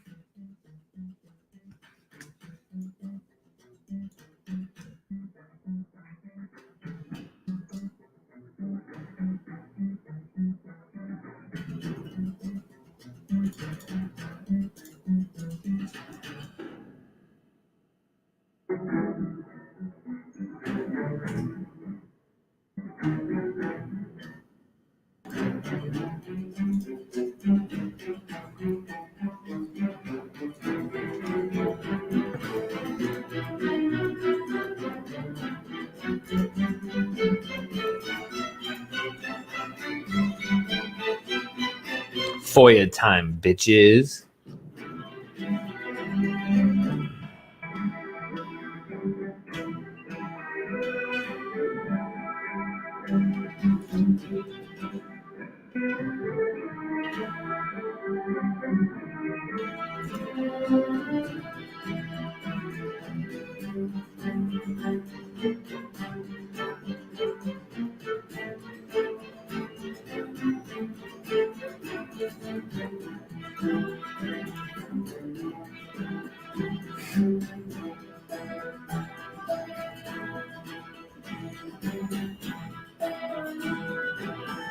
Oh, this is the expediting. That sucks.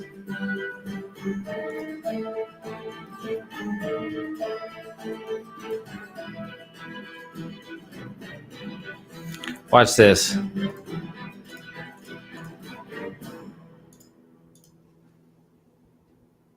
Stoof.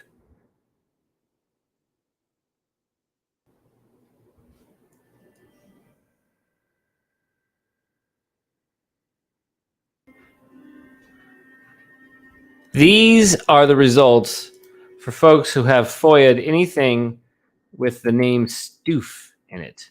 Okay? You can see mine right here, still under agency review. You can see K-Pro. You can see Luis Carreja.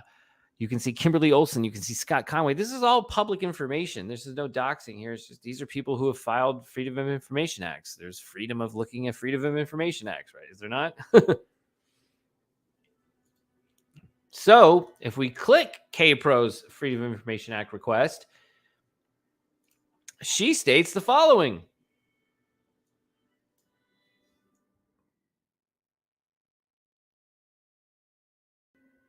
Let me do this.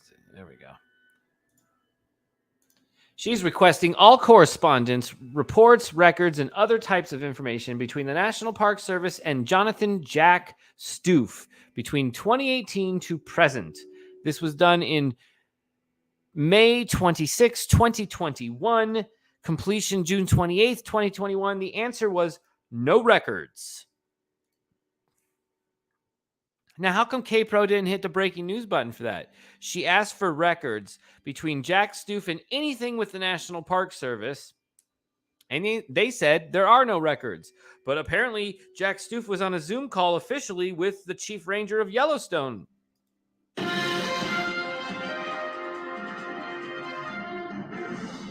Huh?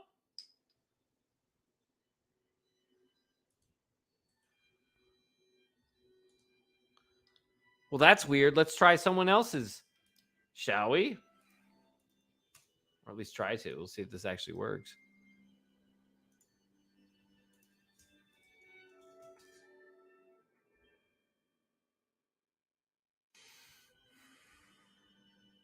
We'll go to the next one. Undetermined. All documents, emails, videos, Zoom videos, and other documents generated or dated between June 1, 2020 and April 22, 2022, and items pertaining to Forrest Fenn's treasure and the location at where Forrest Fenn chest was found and from where it was retrieved. Now, this is saying undetermined, and it has been undetermined since May 23. This is all done through the Department of Interior, guys. Department of Interior, National Park Services. So they haven't done anything on that one. Okay. Go to the next one, right? Don't stop me now. Looking for any incident reports, arrests, contact, park or land entries, inquiries, or visit records that can be accessed regarding a named person. Date range 2010 to 2022. Well, they say a named person, no records. Well, yeah, I mean, I don't even know what kind of request that was. So we'll go to the next one. This is how we do this. Scott Conway. Requesting a Zoom call and transcript from Zoom call between Forrest Fenn, Jack Stoof, and Park Ranger Sarah Davis from Yellowstone National Park and other government employees. Zoom call took place August of 2020. FOIA.gov number 380596. They say no records. Well, I don't know that they'd have actual records of notes from and transcripts of a Zoom call, so I think we can safely throw that one out. But again, no records. Okay? But I think we can throw it out. Or the next one. These are all done in 2021 or 2022.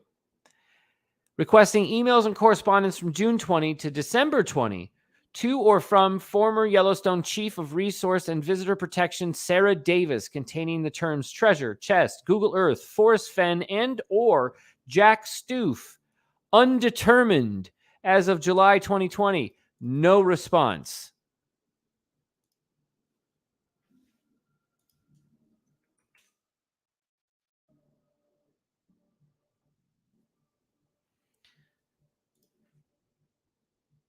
And we go to my first one. Any and all correspondence between park officials and Jack Stoof. Forrest Fenn treasure hunt. Any and all. No records. Correspondence between park officials and Jack Stoof. No records.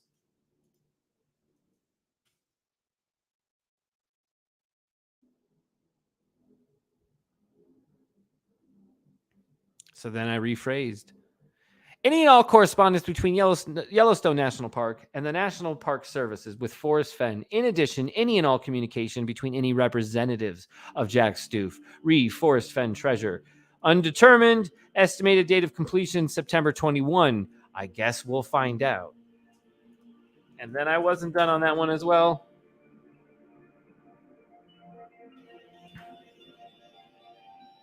Any and all correspondence between National Park Service's Yellowstone officials, including Chief Ranger Sarah Davis and Forrest Fenn, and or Jonathan Kenneth Stoof, and or their representatives between 2010 and August 25, 2022. We have undetermined 9/23 as a date in which this may happen. We shall see, guys. I don't know. But they've been asked multiple times, and we spelled Stoof the right way. But interesting, correct? Why K-Pro was flat out told no records, and she asked the broadest question.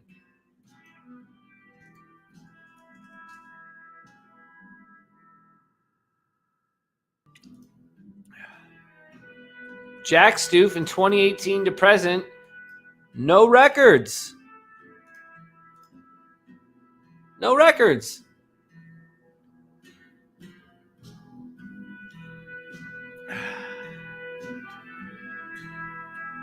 Maybe it's Stouffé. Oh, oh wow! I don't even know what kind of algebra that is, bro. I was just thinking Stouffé. So anyway, that's the FOIA updates where I submitted a few others, by the way, but we'll see what happens with some of these things. K-Pro's FOIA was completed June 28th and no records. I don't know why she didn't mention it, but who cares? It doesn't make me doubt that the chest wasn't in Yellowstone. I still think it was. I think. I'm not sure. Maybe. I honestly, I don't know anymore. I don't know what to make of anything. Can you get a free FOIA from court for someone? Again, the FOIAs are all free if they don't actually fulfill them. Souffle, yeah. Can you get a free FOIA from court for someone? I don't know. I just don't know. Well, guys, it's already been 2 hours. I'm over it. We've talked about everything. Have we not? I know I said like a long stream and all that, but like again, until the olive jar is opened,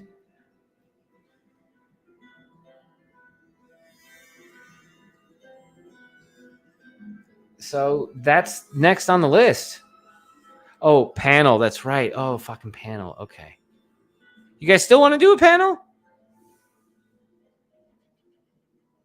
I didn't actually plan on doing a panel. I was like, okay, panel might be a good idea. Do you guys really want to do a panel? I'd need like 5 or 6 yeses that would actually join before I do a panel. Otherwise, what we can do is set up a panel. Oh, yeah, and Susie's up. See, I knew I was getting off before 7 for a reason. Susie, you going live? Friday nights are always what Susie is about. But I want Susie to actually like be going live and like having some fun. Never gonna see the Jess or the jar, in my opinion. Oh God, that'd be so awful. Tonight, Ben was Chef Foyardee. I love that. I love that a lot. Do a panel, yes. Susie, oh my gosh. Well, Susie, would you join the panel? Hooli, would you join the panel? Everybody says yes. I mean, gosh, guys, all right. But if you're going to say yes, you have to join the panel, though, do you not? I mean, my goodness. Never, ever was the chest at Heritage, says USA China Sam. I'm starting to wonder myself, dude. I really am. I truly, truly am. Rob, I know you're in for one. Susie, no, you do a panel. And said, no, Sue, but will you join the panel, Susie? I need like at least 4 other people total other than myself. So Rob is in. Susie, if you're in, that's 2. If Julian is in, that's 3. If Packer Jack is in, that's 4. I mean, shit, we could do it. We could roll with it, but I need interest.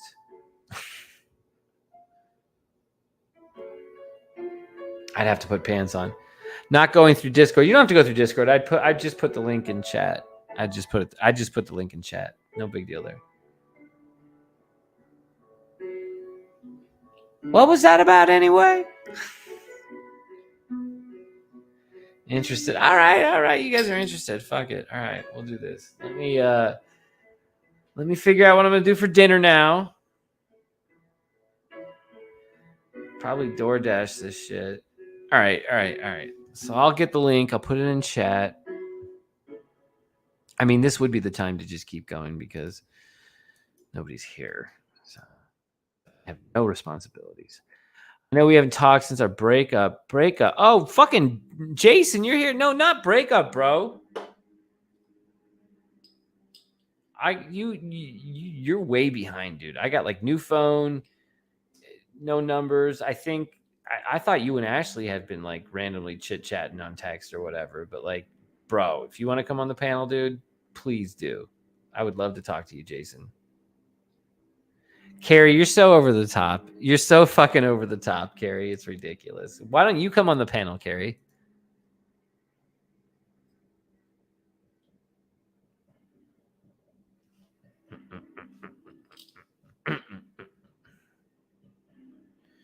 All right, so we're definitely going to do the panel.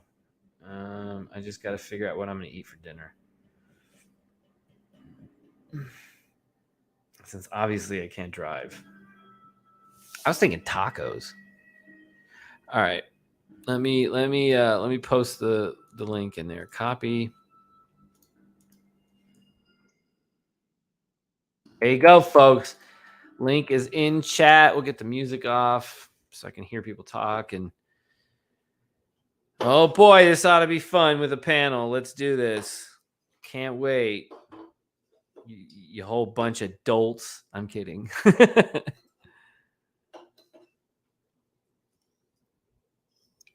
Sam, you should fucking join the panel, bro. I haven't spoke to you in a minute. What taco restaurants do you have? There was this one taco restaurant that everyone's been fucking telling me about, dude. Oh, I feel like it started with an F. Filberto's. That's what it was. Filberto's. People said to get Filberto's in Phoenix.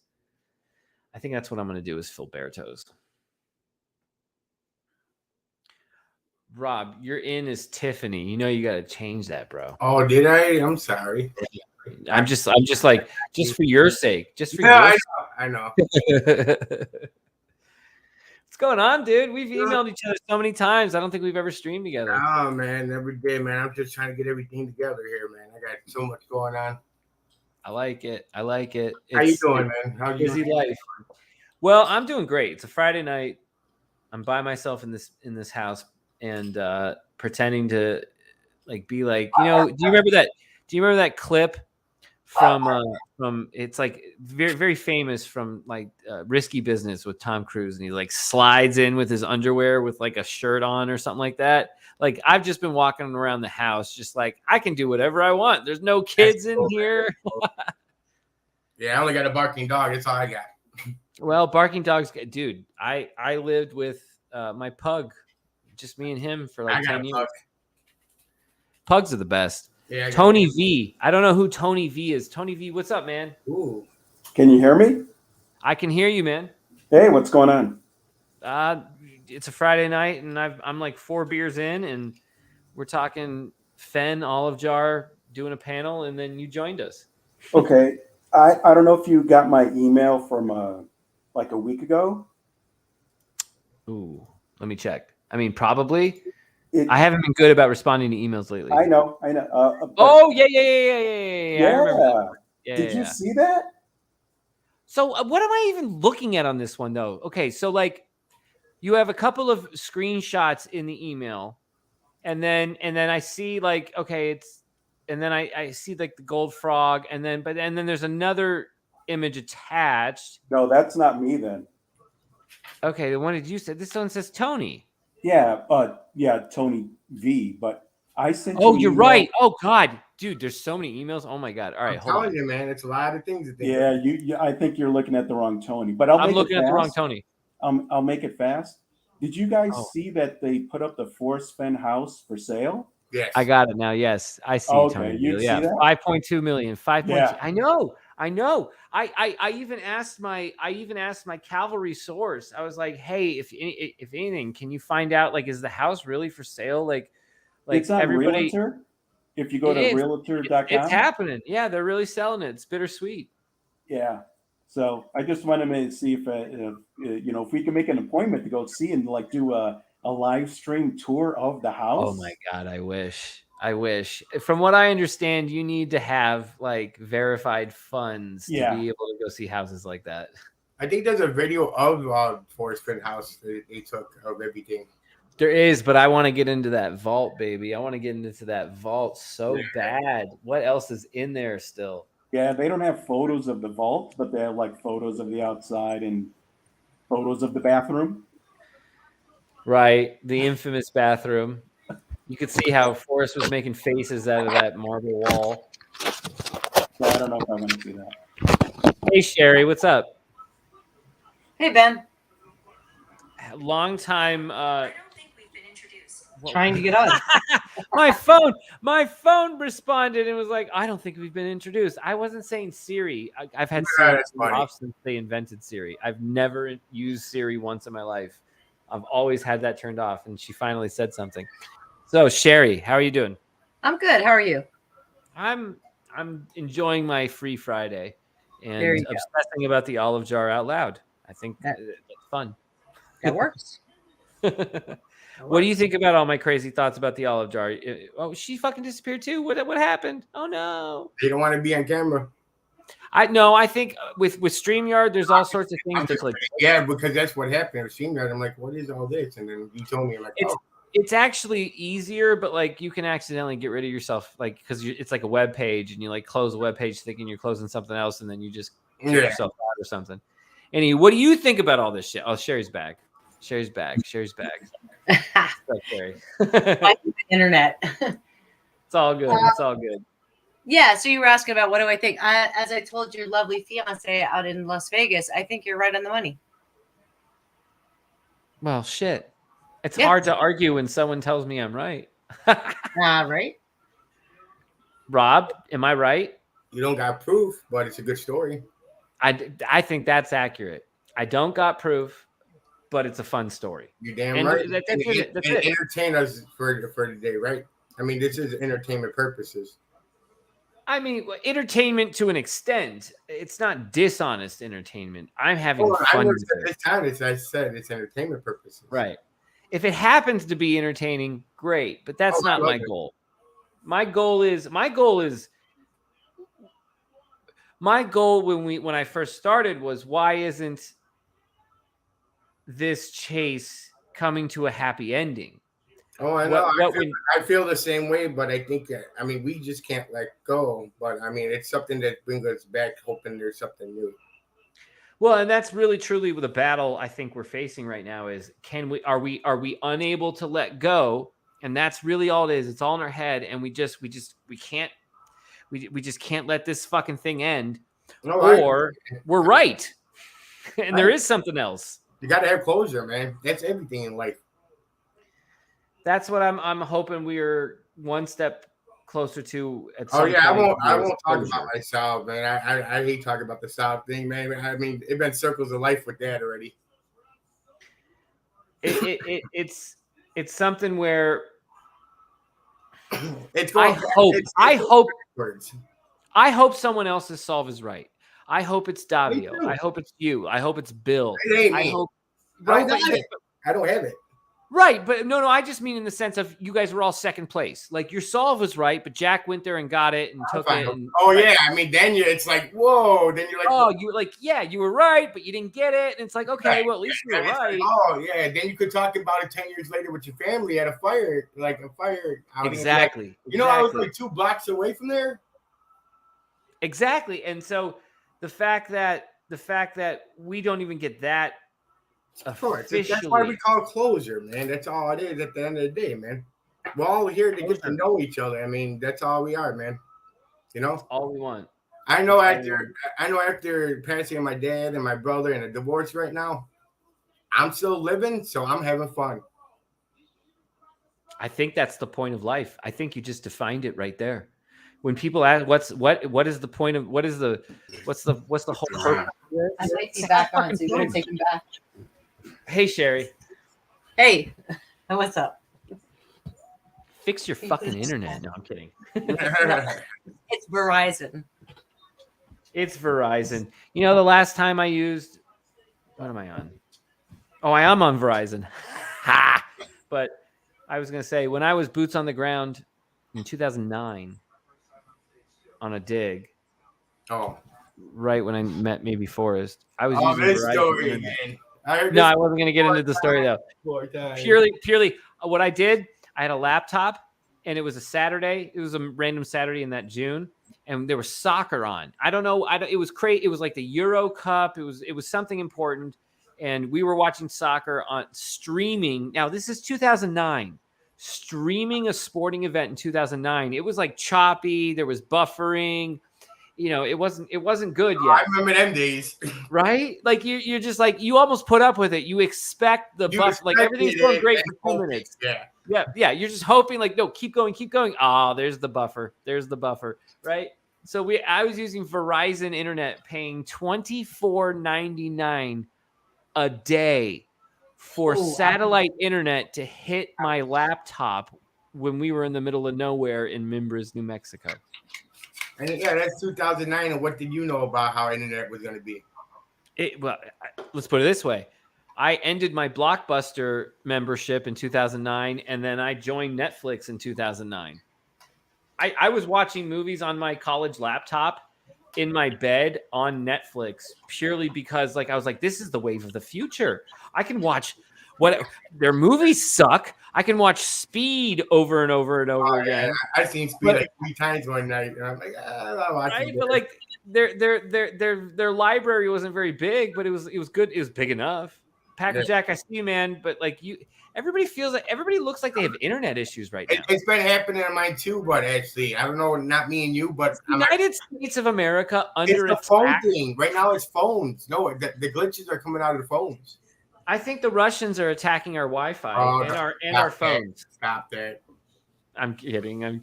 Oh God, YouTube would fucking shut me down for saying something. Yeah, I know. Please. Hey, Packer Jack, how are you, man? Hey, Packer Jack. Hey, Rob. Good to see you, man. Hey, Ben. Good to see you. You're good to face. It's good to see your face behind the screen. Oh, thanks, man. You too. Appreciate that. Yeah, man. It's been a fun ride. I'm ordering tacos. Yeah, it has. It should be, right? It should be a fun ride. It should be a fun ride. I think we all get frustrated, and then there's crazy stuff that goes on with all the show on show or stupid lawsuit stuff. But at the end of the day, we're all having. At the end of the day, we shouldn't be doing this if there isn't Ben's doing a poll that's ending up close to 50-50, but it's got to be at least 51% fun if you're going to hang out and do this stuff. Yeah. I run my business from home, so I work at night or morning. So whenever I want to work, and like if something's going on, I can work in the morning. Yeah. Rob, did you ever, when you were boots on the ground, how many boots on the ground did you We're not talking about boots on the ground. It sounds, man. I have an overall larger question. All right, it's your panel, but like you said, the Sal. I'll tell you myself. How many? No, not Sal's. How many boots on the ground? 4. 4. Hooli. 4 places, but I've been there for a week or later. Okay. Hooli, did you go boots on the ground? Big fat 0. Big fat 0. Sherry, did you go boots on the ground? Yeah, we went about, I want to say like 8 times, but various trips during those times. Yeah. Packer, would you have gone boots on the ground? Yeah, the only thing that was crazy was that it was COVID, right? So right. I was gearing up to potentially come up with a location, and but I think the answer is unequivocally no, because I don't think I would have, with my wife and my daughters and everything, said, Daddy's just going to freak you out, and you don't even know what the hell I'm doing, and I'm going to go out to Wyoming and get COVID and bring it back and kill all of you. Wasn't in the cards. Oh, so your side was Wyoming? You know what? I don't know if you know my story, Robin. I don't want to bore you with it, but I didn't even find out about this till April of 2020. I know. I've been watching all you guys. Yeah, and I didn't even get the book till like 3 weeks before it was announced that it was over. Yeah, I worked on the book myself. I don't think I've ever said this. The one solve that I really liked was Justin Fields, and he was in Kerwin. And I think a lot of people went to Kerwin first, and there was the Amelia Earhart connection and all that. And I was thinking, like, this guy's a genius, and he's going to find it. I loved the Kerwin solve. I gotta say, I really loved it. It felt like a ghost story more. The book, dead people. Yeah. So let's go to a dead place area. So My only concern with the Kerwin solve was it's kind of already in the hikers of of the Rocky Mountains. The hikers, this is all known. Like, people know about the Amelia Earhart cabin. Like, and so you have a lot of tour now. People know about Yellowstone, so you have a lot of tourists. But this is one specific area where there's also nothing else to be distracted by. So if you had this chest in the Amelia Earhart cabin region, you'd have a lot of people grid searching the same area over and over again with no distractions. That shit would have been found within 1 year. But you could go off the trail over there. Trust me. Sure. So Rob, that's what then he got me again, because I'm like, well, there's human trails all over the place. And then he's like, no, you cross at this creek. And, he's got the stair steps of Thermopolis County and the way you would get in the canyon down there. And then he says, you need a good map to know that mountain on the other side is called Mount Sniffle. And he's like, you get the sniffles when you get a cold. Correct. And then he like about the cowboy punching him in the nose, and he started bleeding. I mean, it was a genius solve, even though it's not right. But and he's such a smart guy. The way he presented it, I was just enthralled by that one. So I'm like, I convinced my older brother, and he don't convince. He's not convinced unless you throw him a dollar sign at him. And he's like, let's go. It sounds good to me. I think the one person who probably I was on nobody's radar back then would have been Alan Kelly, who Alan was into Lamar. And I was making the case when I first got into this back in like May of 2020 of Forrest saying my heart is in Yellowstone. And I'm thinking if I had to put my money on it, I'd say it's there. Now, I knew nothing about National Park Service laws at the time. Yeah, I was just getting into this. Yeah. But, and Alan was like, you're an idiot. And he didn't even know who I was. It's like, it's not it. Oh, wow. Yeah. He's like, it could be in Yellowstone. I believe it's in Lamar, but he goes, I would say like the dumbest stuff. I'd be like mid-sentence, I'd be like, but maybe Justin Fields right. So anybody whose solve was Yellowstone would be like, you're having some like civil issues. You need to get off. It's funny, the purple sweater he always wore. And if you notice, sweater, if you what notice, do you think that was all about? If you notice the throne he was sitting on, plus the purple sweater. You think that was a royalty thing? Yes. And if you go to Too Far to Walk map and look, it's purple. National Park Service. It's in purple. So purple sweater plus the what is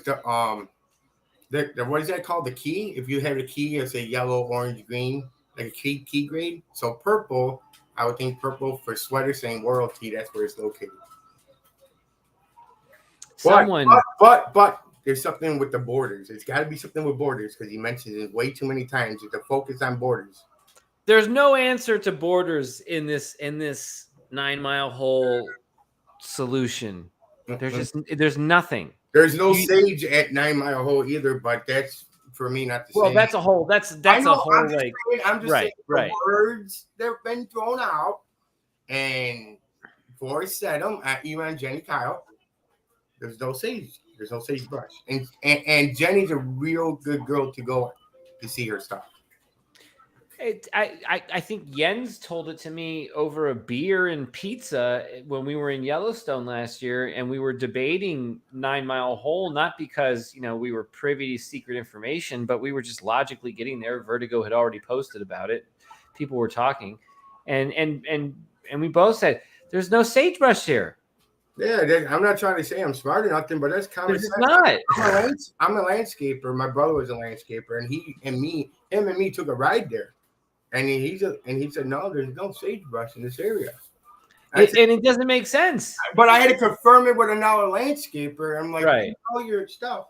He's like, nah, Bobby, this is not. I said, okay.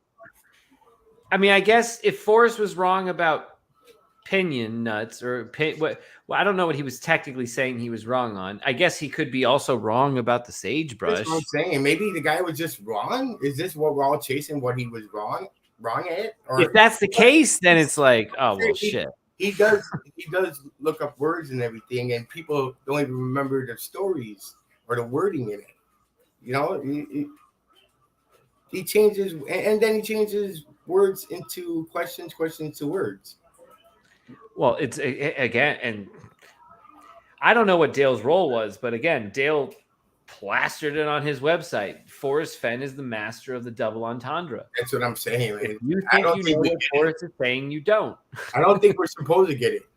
Not yet. All of that was part of Dale's quote. Like, it was all in the big red box. If you think you know what Forrest is saying, you don't.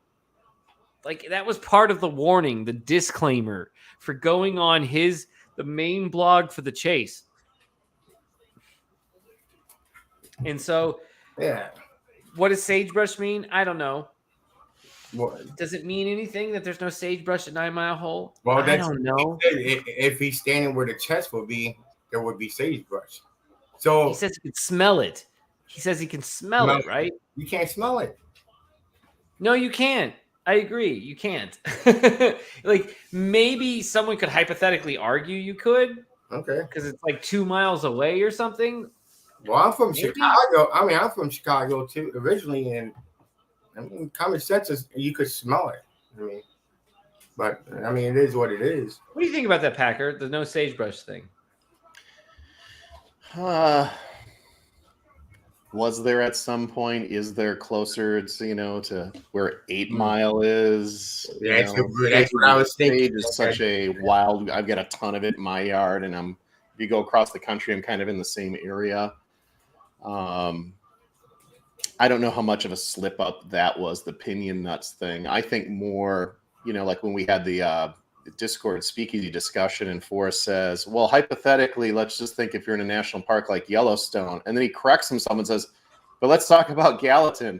It's like, why did you correct yourself? You're just making a hypothetical. I could see Jack that being one, I would think Kerry and some others think that was one of the slip ups. When Forrest gave a hypothetical and then changed his hypothetical because he actually picked the actual, that to me could be more of a Forrest Fenn slip up than him saying pinion nuts or sagebrush.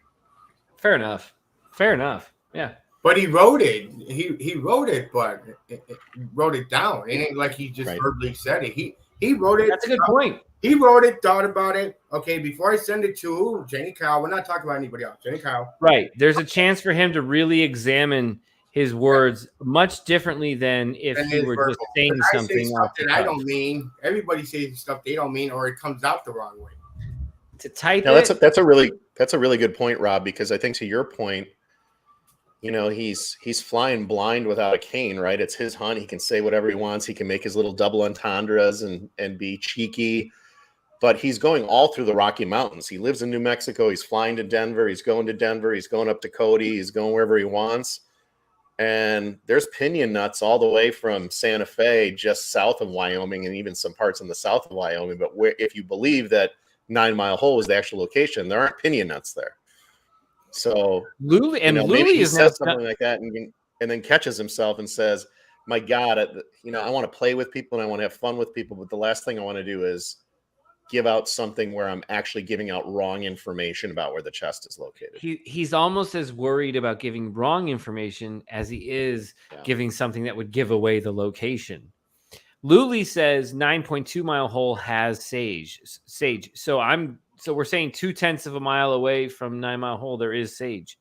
And Luli's been there I think that's fair enough. I've never been there, so I defer to her as an expert where I am. I'm starting to remember the conversation. I was wondering, there was the number 2 in my head from 9 Mile Hole. I thought the sage was at 7 Mile Bridge.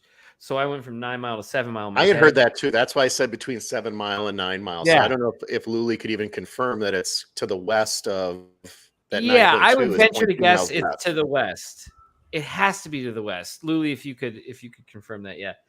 So yeah, to the west there is sagebrush. For sure. How quickly, I don't know. Sage gets wet and you can smell it all over. For sure. Also for sure.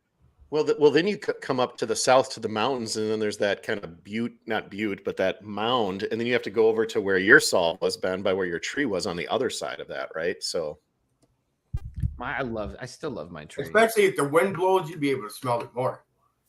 Right. If the wind's blowing from the west, when do the winds blow from the west?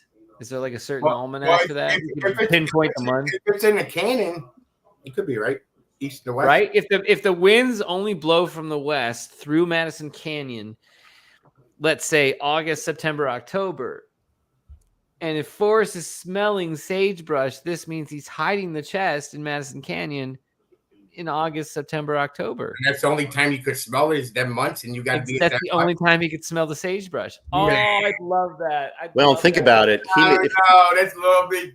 You could get it at any time if you notice that spot. Sure, the wind can always change, right? Yeah, 100%. But that's cool, man. You think like that, but it's fun. It's the only way to think about this shit. Yeah, I'm just saying. We don't have answers. We don't. We don't have answers. I got no answers. I got Dr. Jack, you don't have answers. I got the same. No, but there are kind of two things that I think you and I we didn't get to in our conversation on Speakeasy in this week is two things I have for you, Ben, and Rob, for you and anybody else in chat. I don't see an advantage for Yellowstone National Park.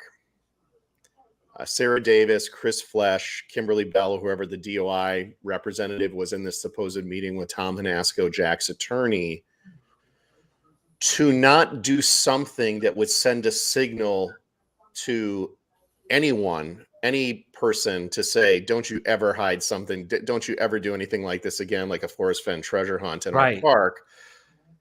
I don't know what their motivation would be to have the result of this be the opposite of that, even though we wouldn't do it. If someone, Rob, if you and Ben and I got really loaded and we decided to go meet at the Dude in West Yellowstone, and each of us said, hey, we each got $1,000, we'll throw it in a chest and let's go run into, let's go around by the fire hole and just put it somewhere, and we'll tell everybody we hit a chest tomorrow and we're hammered, and we go on YouTube at 2 a.m. completely drunk and say, hey, what chase community? There's a new chase that's going on in Yellowstone. Rob put $1,000 in, Ben put $1,000 in, I put $1,000 in. We're never going to find it. Well, Jack didn't get in trouble. Forrest didn't get in trouble. Yeah. What is what is DOJ, DOI, and Yellowstone saying, Ben, by us not having any information of any type of, not only no information, but that there's not only no information, but that they're not saying don't ever do this because this is what will happen to you if you do it. Exactly. They will put a sign up in 9 Mile Hole. People keep coming there. They want to cross the river. They're going to eventually would put a sign up there. They're not putting a sign up there at all. Right. They don't want the foot traffic. Put a sign up. Send a message somehow. You either put a sign up or you arrest someone and you prosecute them. Listen, the family is doing this. This is what you do when you're in this position. The family is taking a position where we are completely not at fault for fucking anything. So if you're going to sue us, do so at your own risk, because when you're proven wrong, we're going to come after you and fucking slam the door shut. Yeah. Not because we don't like you or we hate you more than anyone else, even though you came after us, but it's to send a message. Yeah, don't come after us. We have nothing. Don't come after us. We have to come hard to stop this shit. The laws don't. The law don't matter who you are. If you're the president or you're Forrest Fenn, they would have slammed the door in there. Right. And Yellowstone would have made it public. They would have made it a point to say, "I come in here." Forrest Fenn posthumously has a lifetime ban from Yellowstone. Maybe Forrest, prevented that kind of an embarrassment. But they would say, well, Jack Stoof has a 5-year ban for retrieving that chest and not bringing it to the superintendent. They would say something to get on record and say, don't you dare do this again. Anybody? Just some updated breaking news. Luli, our boots on the ground, says you can actually see 9 Mile Hole from the Sage. So, wow. That's actually pretty dope. But then is that where the treasure is? So that's my question. Thanks for answering that one. And the second one is, if I'm Jack Stoof, and maybe I've entered into some agreement that I can't talk about this. Maybe I even got banned for 5 years. Maybe I got fined and nobody knows about it.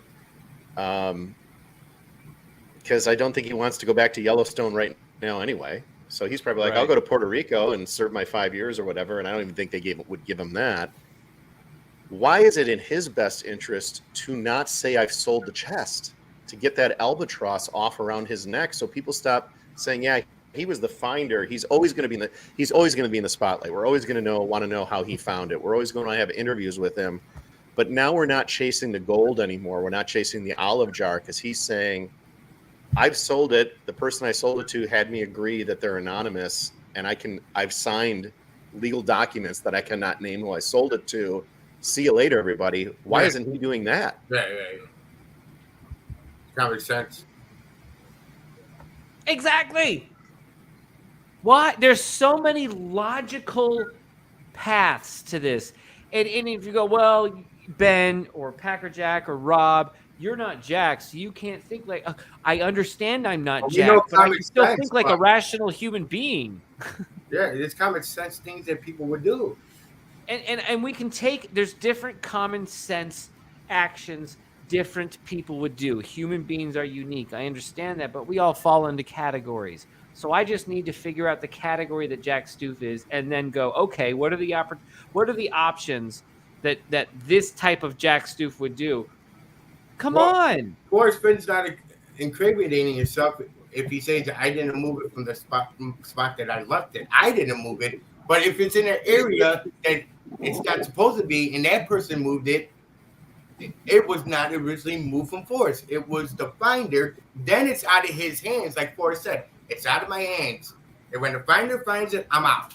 That means I left it where I left it. I did not move it, which is true. So he's not incriminating himself. And then they ask Jack, where do you find it? Oh, I found it in my hole. That's the truth then. Okay. They didn't tell Forrest, did you put it in a 9 Mile hole? He just said, I just put it in the spot I left it. Bingo. I moved it. They can both be telling the truth and could both be remember, lying at the truth exact same is time. lie. Yep. That's Susie truth. Fenhaven, you're here. What's up? Hi, everyone. Hi, Ben. It's you, Susie. Hi, Susie. Hi, Is Susie. that Fantastic, me? even. Hi, Packer Jack. Hey, Susie. Hi, Big Rob. Hey, Uli. Hello, Susie, hello. what do you think? What do you think of this idea that we keep talking about the olive jar and keep the thrill of the chase alive? Is it a lot of hot air for nothing, and it's just a fishing story with a sandwich and Peggy and him had a fun day, or is it earth-shattering, news-breaking stories in that olive jar? My vote on the little poll was yes. I was one of the yes percent because that's what I said for the longest time. I was asked on a Gypsy's Kiss. I was live on their show, and somebody asked me if you could keep one thing out of the chest, what would it be? And I said, the story, the olive jar, whatever's in the olive jar. That's what I want to keep. If you could keep one thing out of the chest. And I meant that. And so it's like, I said that way back when. So I am all in on the olive jar idea.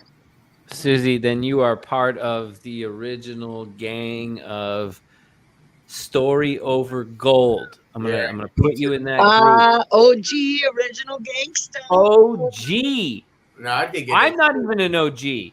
Rob's an OG. Susie's an OG. Hoolie's an OG. I'm not. What about if Jack's they displayed the jar except the chest? Just the jar. Just the jar. Forget Like the chest. the mantle where Indiana Jones grabs that gold little monkey doohickey, except it's the jar. Yep. Oh man, that on display would depend again on what's inside that olive jar. And remember, I think most signs. There's going to be a sign there that's going to have that little jar saying what it is. the sign is going to say, "Here is the content of DB Cooper's confession," signed by Forrest Fenn. No matter what, I would have a 0% chance of not opening that olive jar. If I was the finder of the chest, if I were the one who I was in possession of all those, were in control, my control, I would have ripped that thing open.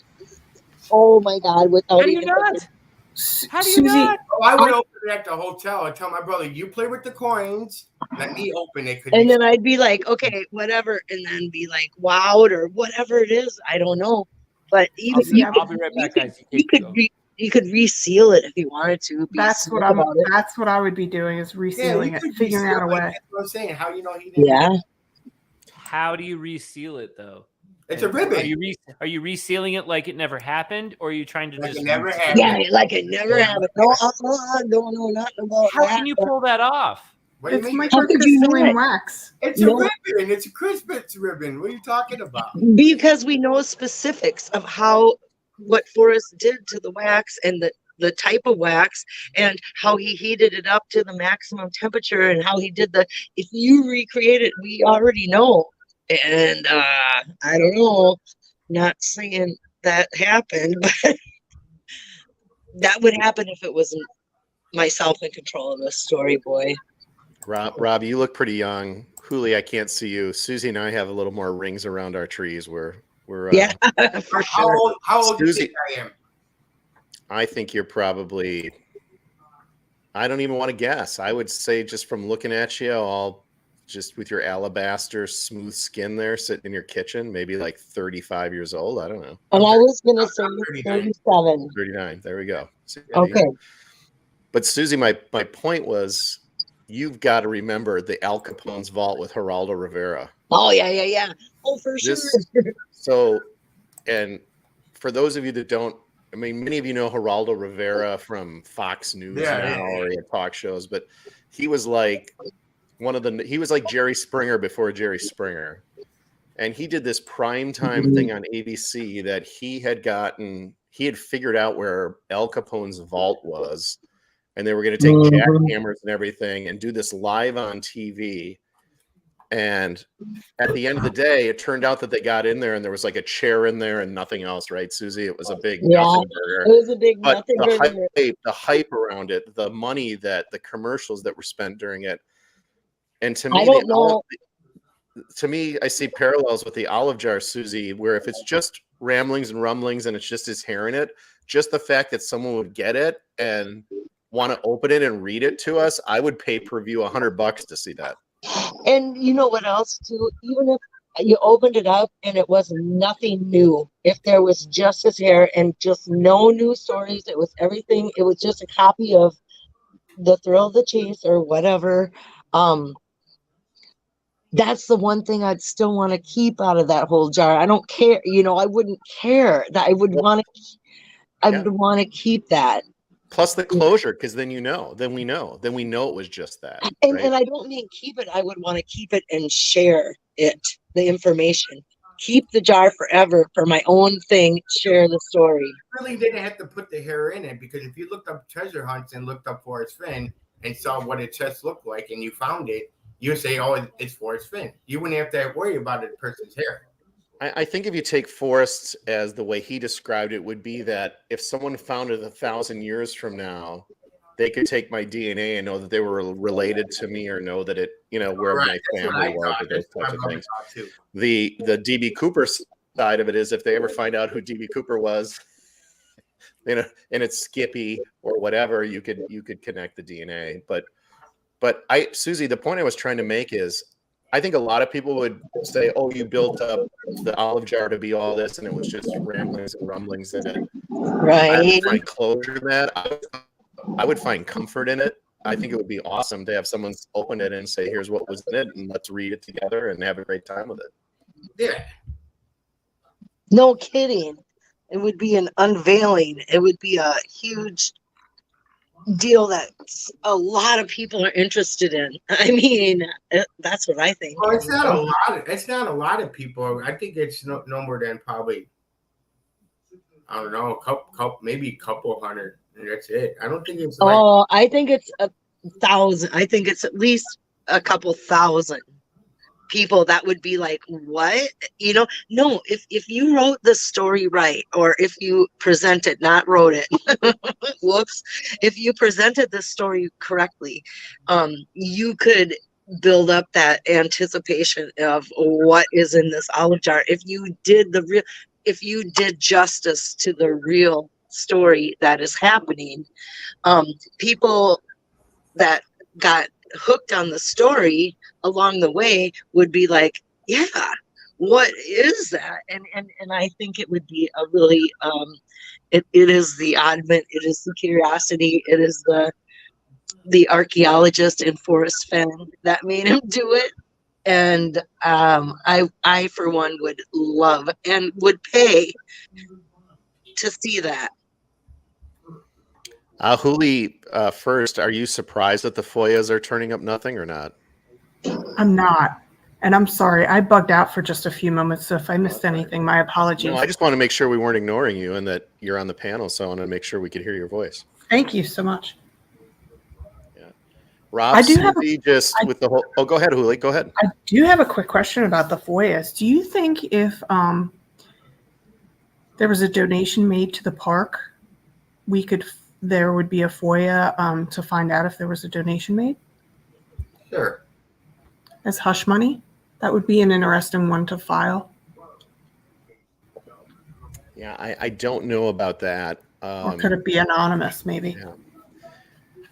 So my thought process was, and maybe you guys correct me if I'm wrong, that through the McCracken case and the discovery came that there was this Zoom meeting in August 2020 with Thomas Hanasco, attorney for Jack Stoof, Sarah Davis, the then chief ranger of Yellowstone National Park, Chris Flesch, the then assistant chief ranger, who's the current chief ranger now, Forrest Fenn without legal representation, Carl was not there, and then one or potentially more people from the Department of the Interior or DOJ, we don't know.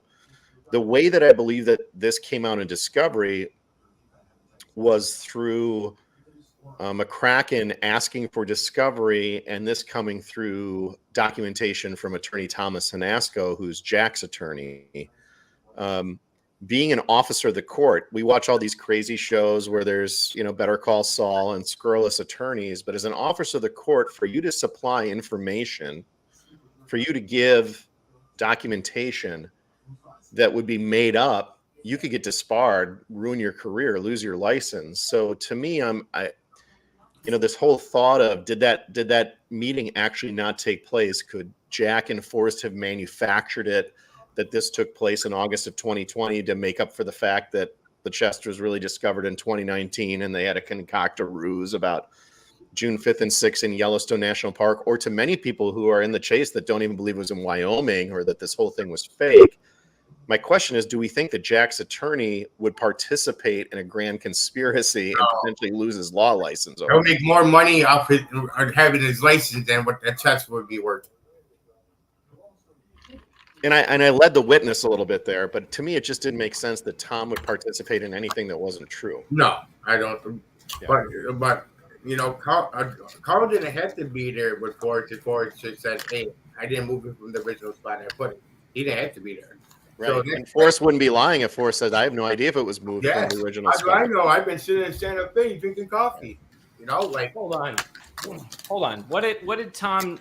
Did Carl quote Tom Nasco in the trial? That's why I was hoping we could all remind each other in chat. What was the discovery about the August 2020 meeting? How did it come out? It was part of, so Jeremy says, it was part of Sarah Davis' affidavit. So she made an affidavit. Where is her affidavit? It's in the discovery of the McCracken case. Yeah, but her affidavit is just saying she had a Zoom meeting with Forrest and Jack. Maybe she had a Zoom meeting on her own personal Zoom, and it was a personal call, and it was not an official Yellowstone contact. But then why would Yellowstone intervene in the courts? Exactly, and this is why one of the reasons one of the FOIAs I filed, I did it under the terms of expediting it, and the premise of it was it's in the public's best interest to know where the location is for safety. And the response was there are no safety issues with this, therefore expedition of this process is denied. To which I appealed and said, but the Department of Interior intervened on a court case and used safety as one of the premises. Right. So you can't have it both ways. Either the FOIA process is bullshit and you're giving us the runaround, or this never officially happened. And it was argued in court by Carl. Carl was not in the meeting. Carl can say whatever the fuck he wants happened in that meeting because he was never there. Why was Carl never in the meeting with Yellowstone if not to just be able to argue anything happened? Because he would, if he don't got to say whether if it was a second spot, he don't care if it was a second spot. He only cares about whatever first spot it was. That's all he has to say. So and second of all, Carl said, "Oh, I had to go back into the law books to see what about if the chest was found." Who goes back in the books when you're ready a lawyer? You should know what was going on if it was found. So two things, and Jeremy's brought up some great points in chat about the government trying to intervene, which would lead me to believe that you could FOIA for something, but if DOI, DOJ, whoever said, we believe that the release of this information would endanger the national park. We don't have the infrastructure at this location. People could die. Animals could get killed. The things are going to happen. Therefore, we're going to seal all this. Then they could potentially do that. I don't want to be redundant. I've, for most of you that have talked here, and Jeremy's heard this too, is I think Forrest was trying to do the stand-up thing and get Jack out of trouble. And he said, "Hey, Carl, I got this." I mean, we're talking August 20th potentially, or 23rd, and Forrest was dead 3 weeks later. I think Forrest was taking responsibility and saying, "Don't blame this young man. He read my poem and said, take the chest and go in peace. He brought it to me. By the way, I'm a major. I'm friends with John Ehrlichman, John Connolly, every senator in the United States. I've been a CIA agent, kind of served the country well. I built half of West Yellowstone. I built the University of Wyoming Archaeology Department. I write checks all the time. So if you want to take me down, go ahead, but please leave this young man." But anyway, Jeremy's here. Let's give him the floor because he's got a lot to say. Hey, Jeremy. I don't have a lot to say. I just wanted to come on because I was bored, and somebody told me you shouldn't drink alone. So, I wanted to drink, and I needed friends to drink with. Welcome, Jeremy. Happy Friday. Happy Friday, everybody. I'm a diabetic, so I can't really drink. Yeah, so if it wasn't clear, I don't know if you already cleared this up or not, but it was Sarah Davis who said that these things happen, and it was in an affidavit, and the affidavit wasn't a part of discovery. It was actually the U.S. government decided to intervene in the case to squash testimony from Jack Stoof. So for whatever reason, they didn't want Jack to speak. So I don't know how they learned about this. That's still a mystery, but I assume somebody tipped them off, and they were like, no, we want to not make sure that Jack doesn't, because my understanding of the way that Jack was brought into this is that it wasn't McCracken who asked for Jack to testify. It was actually the estate. So the estate asked that Jack would testify. I don't know what was the reasoning there. What were they hoping to accomplish? But they asked, they put Jack Stoof on the whatever the registry is of people who would testify. And then somehow the government learned about it. And they said, no, we don't want this to happen. So they actually asked the courts to be able to intervene to squash that. And then ultimately, Jack didn't have to testify, so it's all moot. Packer. Well, the one thing I remember about back then, you can call me whatever you want, Jeremy. Packer. The one thing I remember about thinking back then is by this time, Jack, Forrest, Carl, and Tom were entwined and working together, and it gives Jack a get out of jail free card for the DOI to come in and say he can't testify after whatever they discussed in August 2020. So, there's almost a benefit for Jack to have the DOI come in and say if he testifies, he's going to potentially have criminal charges made against him. So, I mean, that's an interesting point because, I don't know if that's true or not. Obviously, I don't know what's going on behind the scenes. It seemed kind of weird that the estate would call Jack to testify, but if that is a good reason to call Jack to testify. if, like you said, they wanted to kind of take some of the heat off of Jack. So, like, it's not a big surprise. Most of us here realize that the community doesn't really like Jack for obvious reasons. I don't care, but I mean, it is what it is with him. Yeah. So, but he gets a lot of flack from us, and a lot of us think that Jack just doesn't want to testify. Like, he wants to take his ball and go home, and doesn't want to participate in all of that stuff. So if Carl or the estate or anybody really wanted to take some of the heat off of Jack, this is a very clever way to do it. Right. One, you know that right. he can't talk. So you call him to talk, and then you know that the government doesn't want him to talk. So you tip off the government. So if the estate tipped off the government, because somebody and then guess what you do on top of that? You release 44 hand-selected, hand-picked emails that basically say where it was, so that, or whatever your concocted story, if you're colluding together, is, so Jack doesn't have to say a damn word, and eventually his liability ends at some point. Yeah, Right. It's already out. So the only reason why I'm not 100% on board with it is because it is a conspiracy theory. You're saying that they're conspiring to do this. Now, it's a positive conspiracy theory. It's a very good thing that they're trying to do, but it is a conspiracy theory.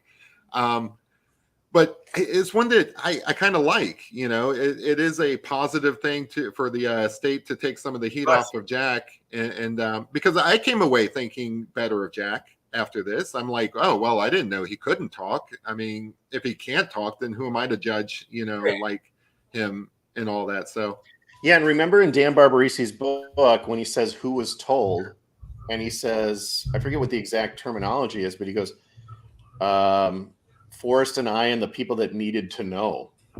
He even kind of, I don't think Jack comes off with Barbarisi like when Barbarisi says he was cagey about when he first found it. That's in the first book. So Jack's not lying about it. Jack's just not telling the truth. When Jack does his Medium post saying, I'm Jack Stu, the finder, and then I retrieved it on June 6th, Jack's not lying. Right.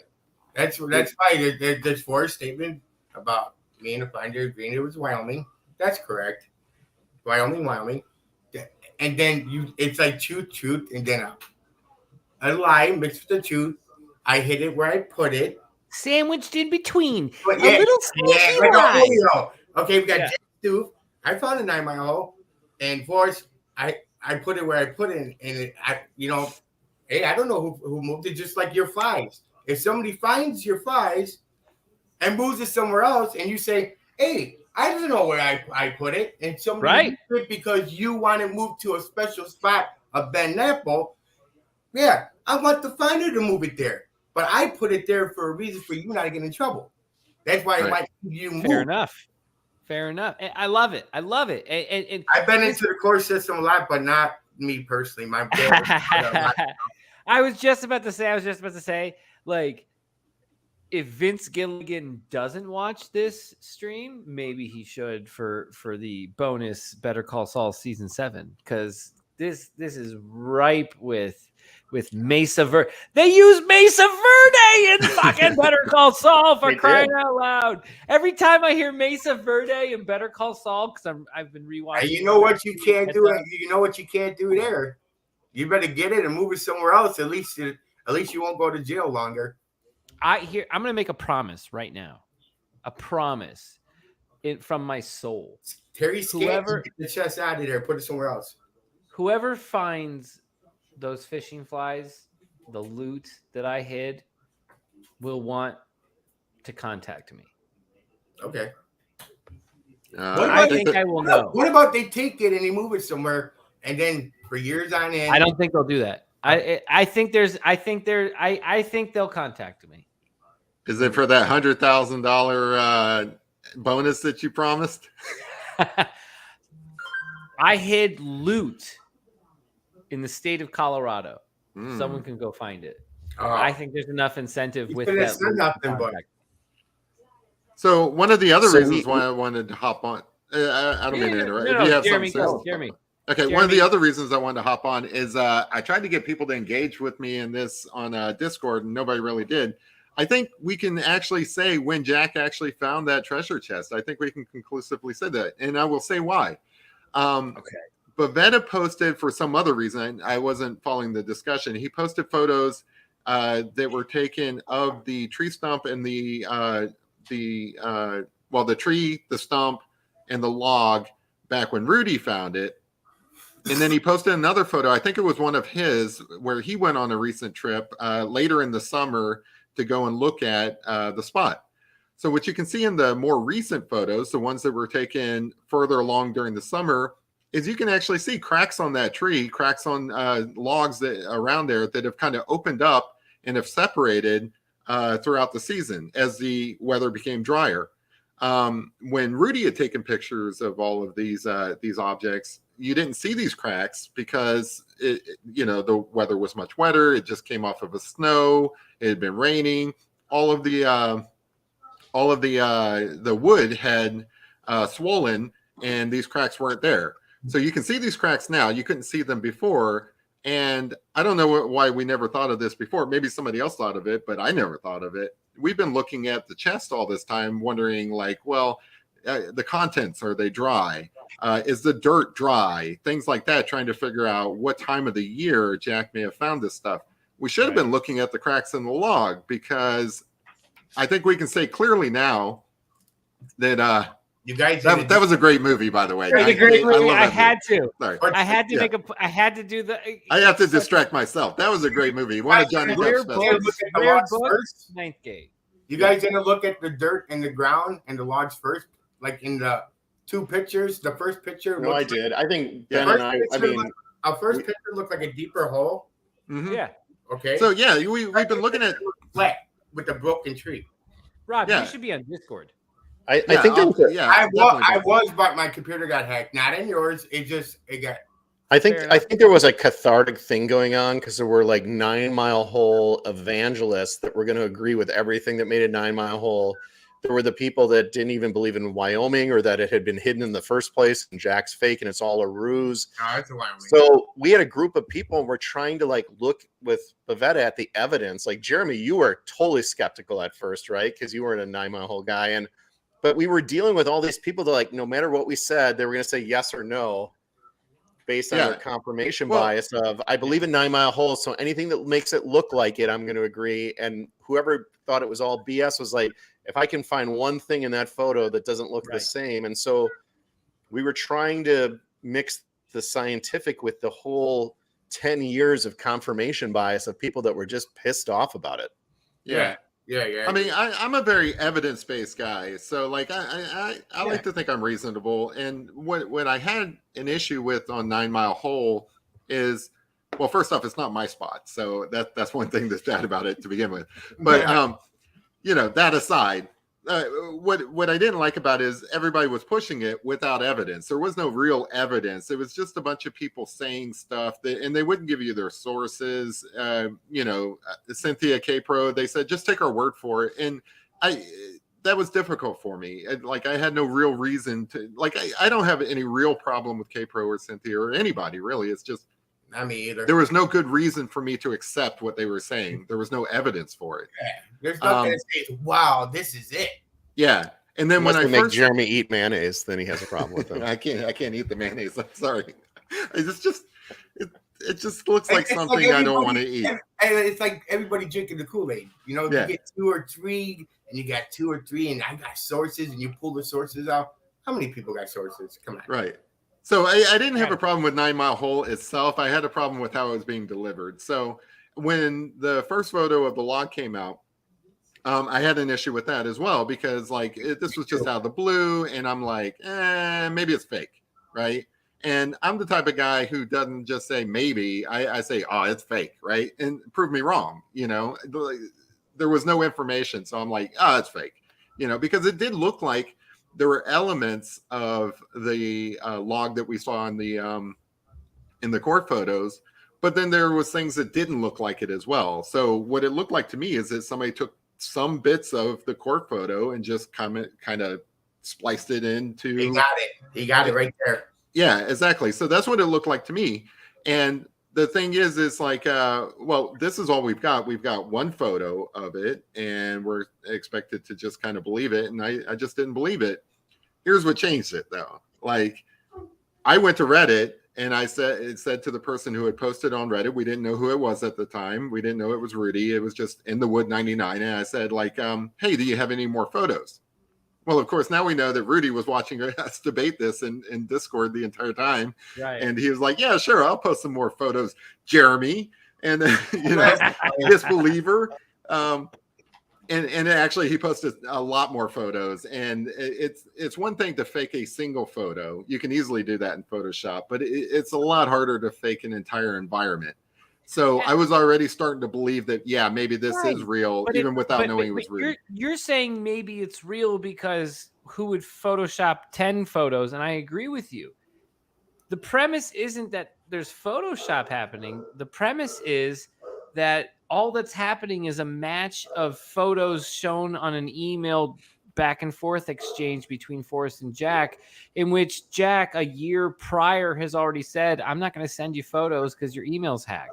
Right. So the same person who says, I'm not going to send you photos because your email is hacked has now sent photos. And so I think we have a right to go, are these the real photos? Or did Jack know that he was sending photos that might have gotten caught by hackers? Me and my brother and my cousin got together and said, hey, we've been landscapers since, oh my God, business from 70s, 80s, and 90s, And I said, I want you to take a look. And I blew it up on my desktop. And I said, what do you think about these two pictures? They told me right off the bat, that's two different spots. Yeah. And I'm like, okay, so now I feel like, okay, now I got a third person here. And at that time I asked my dad, and he goes, that looks like a lot deeper hole than the first spot. And he's like, that looks like a clay area. Like there's some hard brick there. And the second looked like a lush, like a foresty type. So that's why the two different locations pops up. Them look like two different, and that would be accurate that if he did find it in 2019, because evidence a year later, 2020, he had them two pictures. You can't prove pictures. You know what I'm saying? You can't prove pictures. Here's my proof, but I don't got to tell you that pictures are true. Just like the driver's license. So for my part, I'm definitely not trying to convince anybody. I don't have a stake in it. I'm not either. I'm using common sense that everybody will use. Yeah, and if somebody doesn't think that this is the spot and they think that those photos don't match, I'm not one to fault them. Intuitively, it doesn't make any sense. There's a lot of stuff in this treasure hunt that is up for debate. This is definitely one of them. I mean, this is supposed to be the spot, right? So like, if we're not going to debate that, then what are we doing? We should be debating these things. And I've had trouble accepting the place at first as well. And all I can say is that over time, I've come to accept it personally. I think that these photos match. I think that this is probably, actually, I should clarify. I don't really know if this is the spot. I can't say that. All I can say is that the photos match, and I believe that at some point in time, the treasure chest was photographed at 9 Mile Hole. That's my personal belief. Now, was it always at 9 Mile Hole? I have no idea. Was it moved there just for photos? Was it staged? Was it the moon landing hoax? I have no idea. I've just come to believe that it was photographed there. But I don't fault anybody else for not believing that. In fact, I welcome the conversation. I'd love to tell you why I think it is. But why? I'd love to hear why you think it's not. Why is the email came out with Jack Stoop and Forrest Fenn said, "Are you in Yellowstone yet? Are you in Yellowstone?" Why would he be asking me in Yellowstone? Why would he ask a question? Are you in Yellowstone? Right. So that would make sense if he held on to it for not a month, but a year later underneath the bed. Yeah. Well, back to when it was found, I really do think that now we can say that it was not found June 5th. I think that's something we can rule out. Hey, can I jump in? 104 votes. We are at 50-50 precisely. Is the olive jar the most important item in the chest? You do everybody on the panel. That's right. So I have confirmation bias now because I've been with you all for 2 years. And or over 2 years or whatever it's been. This is like one of the most intriguing things. I don't want to watch the Kardashians. I actually have fun like having these conversations, and I'm thinking, I get paid one day. My goodness, But I also have a lot of empathy for someone like Susie, who I've seen being pained. Like, why do certain people know things in the chase? Right. Why, people know the answers to these questions. Forrest is now dead. He's not going to get harmed. The lawsuits are over. The family's not going to get harmed. Why are people holding the truth right now from us to say, we can confirm for you exactly that it was at that location at 9 Mile Hole? You can't say, well, my dad, did put in the original spot, but why not? I wanted to move to 9 Mile Hole, and I took a picture and I sent it there to Forrest's email, and now I brought the picture in court, and it was brought to my 9 Mile Hole. Jack, was it on 9 Mile Hole? It's so dystopian. Yeah, I found the 9 Mile Hole. You're telling her to have fun. It's so dystopian when we come from the DB Cooper community, where family members wanted their dad to be DB Cooper, who committed a hijacking and a crime. That's funny, wanted the fame from that. And that's why the olive jar hasn't been open yet. Susie, how are you feeling? Like another month goes by and another month goes by, and I guess you must just be desensitized to it by now, where you're like, other people know exactly what happened beyond just the family, and they're not letting us know what happened. Well, it's torture for me anyway, because that's the whole gist of it. It's like the people that know and or allude to knowing somebody else, if they know it, you need, why are you doing this? All I can think of is why. What is the reason that you wouldn't let this information come out? And if it's for it, and my view is the story is the story. No matter if it's it was bold and it was in Yellowstone Park and it was in and the whole thing had to be drug out. No matter what the story is, it can't be changed. And let's really hear it. Let's hear the real story. Let's hear it that Forrest wanted this written by Doug Preston. So Douglas is writing the ending right now as we speak, and we're living it as he's writing it, or whatever it, and knowing that people know and know what's going on and are not sharing that information is beyond my reason. Like I would not do that to people, and that's I wouldn't. I can't imagine. I got a question for the whole panel, but if it was moved to 9 Mile Hole and you knew you did a favor for somebody like Forrest, and the only way you cannot get caught is say you moved it and you put it there, so Forrest don't get in trouble or he don't get in trouble, would you guys come out and say, yeah, well, it was moved from the original spot? Can you imagine what would happen? He'll look like a target so much. So would you guys go on record and be like, yeah, it was a prank. I moved it from this place and I put it, not a prank, but he put it there, but I moved it because it was not supposed to be where it's at. But that was there's context needed. There's context needed. If there's a moving of the treasure chest because it has something to do with the auction website, then I have corroborating evidence. I have motivations behind it. It's explained a little bit. I can accept the story, even as incredulous as it sounds, that somebody would sell a location and they would sell a location that they've moved the chest to. It sounds insane. But anything other than that, if I'm just sitting at home and I haven't took the time to really enamor myself into the community and figure out what the hell's going on the best I know how to, I would be at home jumping out of my bed going, what? This is bullshit.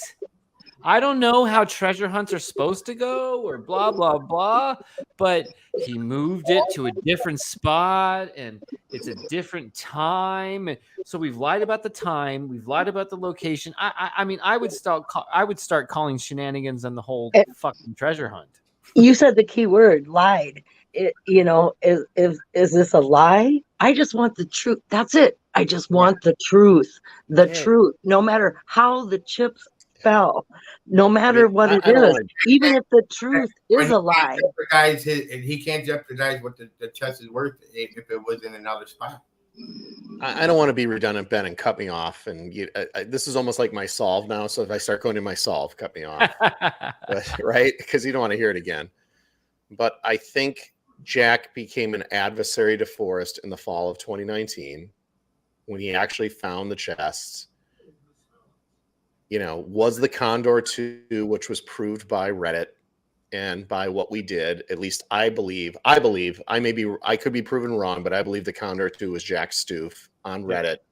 Yep. Talked about going to Puerto Rico for residency for capital gains tax reasons, talked about the shit show of the chase, began changing. Now, even from the 44 emails, we see how his tenor changes when he starts talking to Forrest at that same timeline on how do you want to resolve this. And I think it threw Forrest for a loop. I think when we say Forrest thought of everything, I think Forrest kind of thought of everything except a finder who would actually say, I'm not going to turn this into the superintendent. I'm not going to bring it to you. I want to actually take you to the nines on how I maximize my profitability from a tax status. And I'm willing to move to Puerto Rico during this. And you didn't think of everything. And I commit a crime if I take it out of Yellowstone National Park. And I'm going to put you through the paces. Forrest is Forrest, nicest guy we know, but also the guy that got shot down twice in Vietnam and a pretty tough hombre. And they go toe to toe, no pun intended. And I think what actually brought them together was the Sexton death.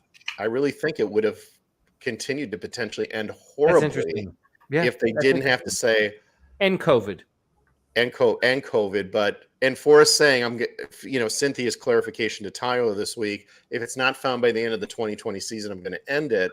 But Forrest already knew when he made that statement that Jack had already found it, right? Right. It's not the same statement when you understand that Forrest is aware there's a lead searcher. Here's Forrest saying, my whole theory of my romanticism of doing this is going to die if they find out that somebody actually found it, played all these games, put an auction website together.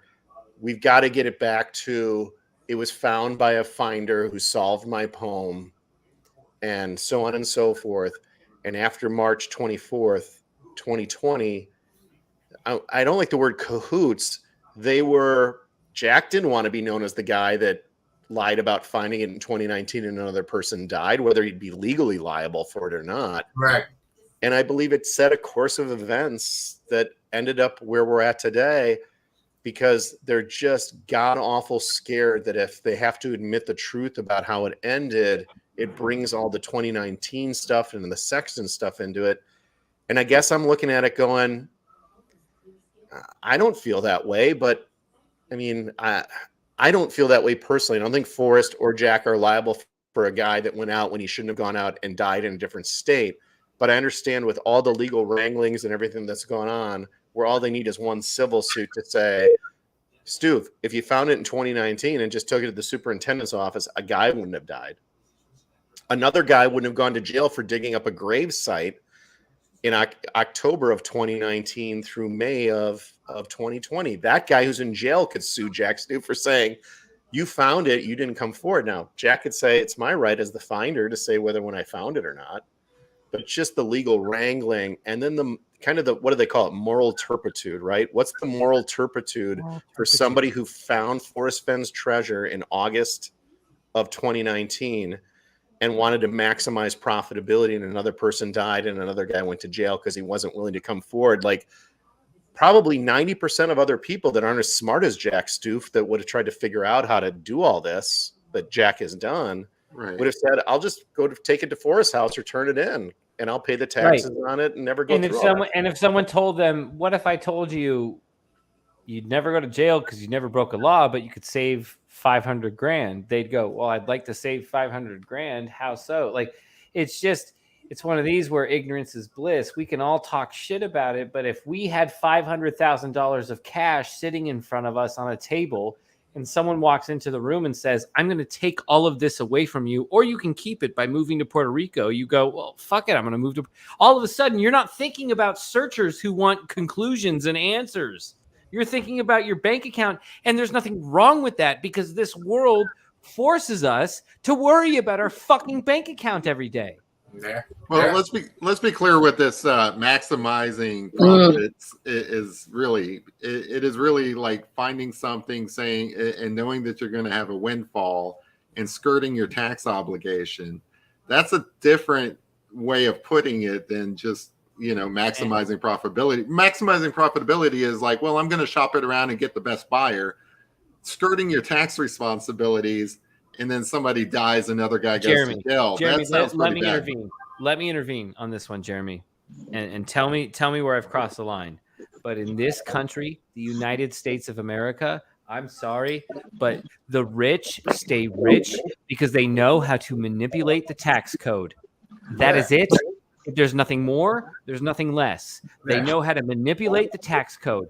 There's a reason Elon Musk or Donald Trump or whatever, Bill Clinton, don't pay taxes and their secretary pays more than them. Warren Buffett. There's a reason for that. This country is designed for if you know what you're doing, you won't pay and you don't go to jail and you're a patriot. Meanwhile, we're also force-fed a pill that says pay your taxes. I don't fault him. First off, I don't fault him for anything. The only unforgivable thing, and I've been like saying this consistently since I don't know, since somebody said that it might have been found in 2019. I think the only unforgivable thing is if he moved it off the playing field. Like if he had taken it home with him, for example, in 2019, and it was no longer available to the treasure hunting community as a whole. That would be unforgivable because then by doing that, you have created a hoax out of Forrest Fenn's treasure hunt, which wasn't originally a hoax. So like Forrest Fenn, he didn't make a hoax. There was some debate over that. It turns out, hey, this was real. It wasn't a hoax. But if somebody were to take his treasure off the field, it then becomes a hoax. And guess what? It's now your hoax if you did that. So right. I think that would be an unforgivable thing. But Forrest did say that I don't make the after it's found. Right. So I think that would be bad. Now, that's the ultimate unforgivable thing. There's other shades of like bad things here. So like that would be very bad. I do think that, just pure greed is bad. Now, I mean, it's a pirate game, like it's what people, you're a treasure hunter. I can't say I would do anything different, but it is what it is, like, I get in a debate with Bavetta a lot because Bavetta, it strongly feels like Jack never lied. He may not have lied to us, but if you're holding the idea that he found it in 2019, he certainly lied to Forrest when he said, hey, I haven't found it yet. He told Forrest that, and guess what? Forrest. He told him that in June. What if he found it in August? Bavetta's point reigns supreme, despite what you and I try to do. I understand what you're saying, Jeremy, because I try the same thing, and we are also both well aware enough to understand what Bavetta is actually saying as well. He's not saying to us, Jack is a truth teller. He's also just saying he's also not a liar either. Jack knows how to tell us a story without lying to us. Never once. It's like the court system. If we prove exactly, Rob, if we prove through a confession from Jack Stoof that the chest was found August 2019, guess what? I think we can now, to be honest. He never lied. We can never prove that he lied, though. I agree with Jeremy. I think we've got enough proof because of the years. So I mean, right, but Jack is never in trouble for lying because Jack never actually lied. I want to stress this again because this is big news and everybody just keeps skipping over it. We can confirm and move the next year. We can confirm that he found it late summer of 2019 now. Because we know the location, we can observe what's occurring in the location. We can see that the trees have gaps that have opened and closed over the course of a summer. We know it was found late summer of 2019 based on observations of the actual environment. That's big news. I'm laughing because I thought we confirmed that back in February, but We did. That's speculation. Now we have Now it's photos and we can show them photos. confirmed. We can say this is what it looks like in early spring, early summer, and this is what it looks like late summer. What about the two different pictures? The two landscape different pictures. Well, that's exactly it. That's exactly it. That's what it's not that it's two different landscapes. It's just that it's two different seasons going on in this image, in these images. So it looks like two different landscapes. There's no way that those photos that were submitted June 5th were taken June 5th. We can say that definitively. Go ahead, Packer. Sorry. I just want to make the point. I was very harsh on Jack, when I first, this was all going on.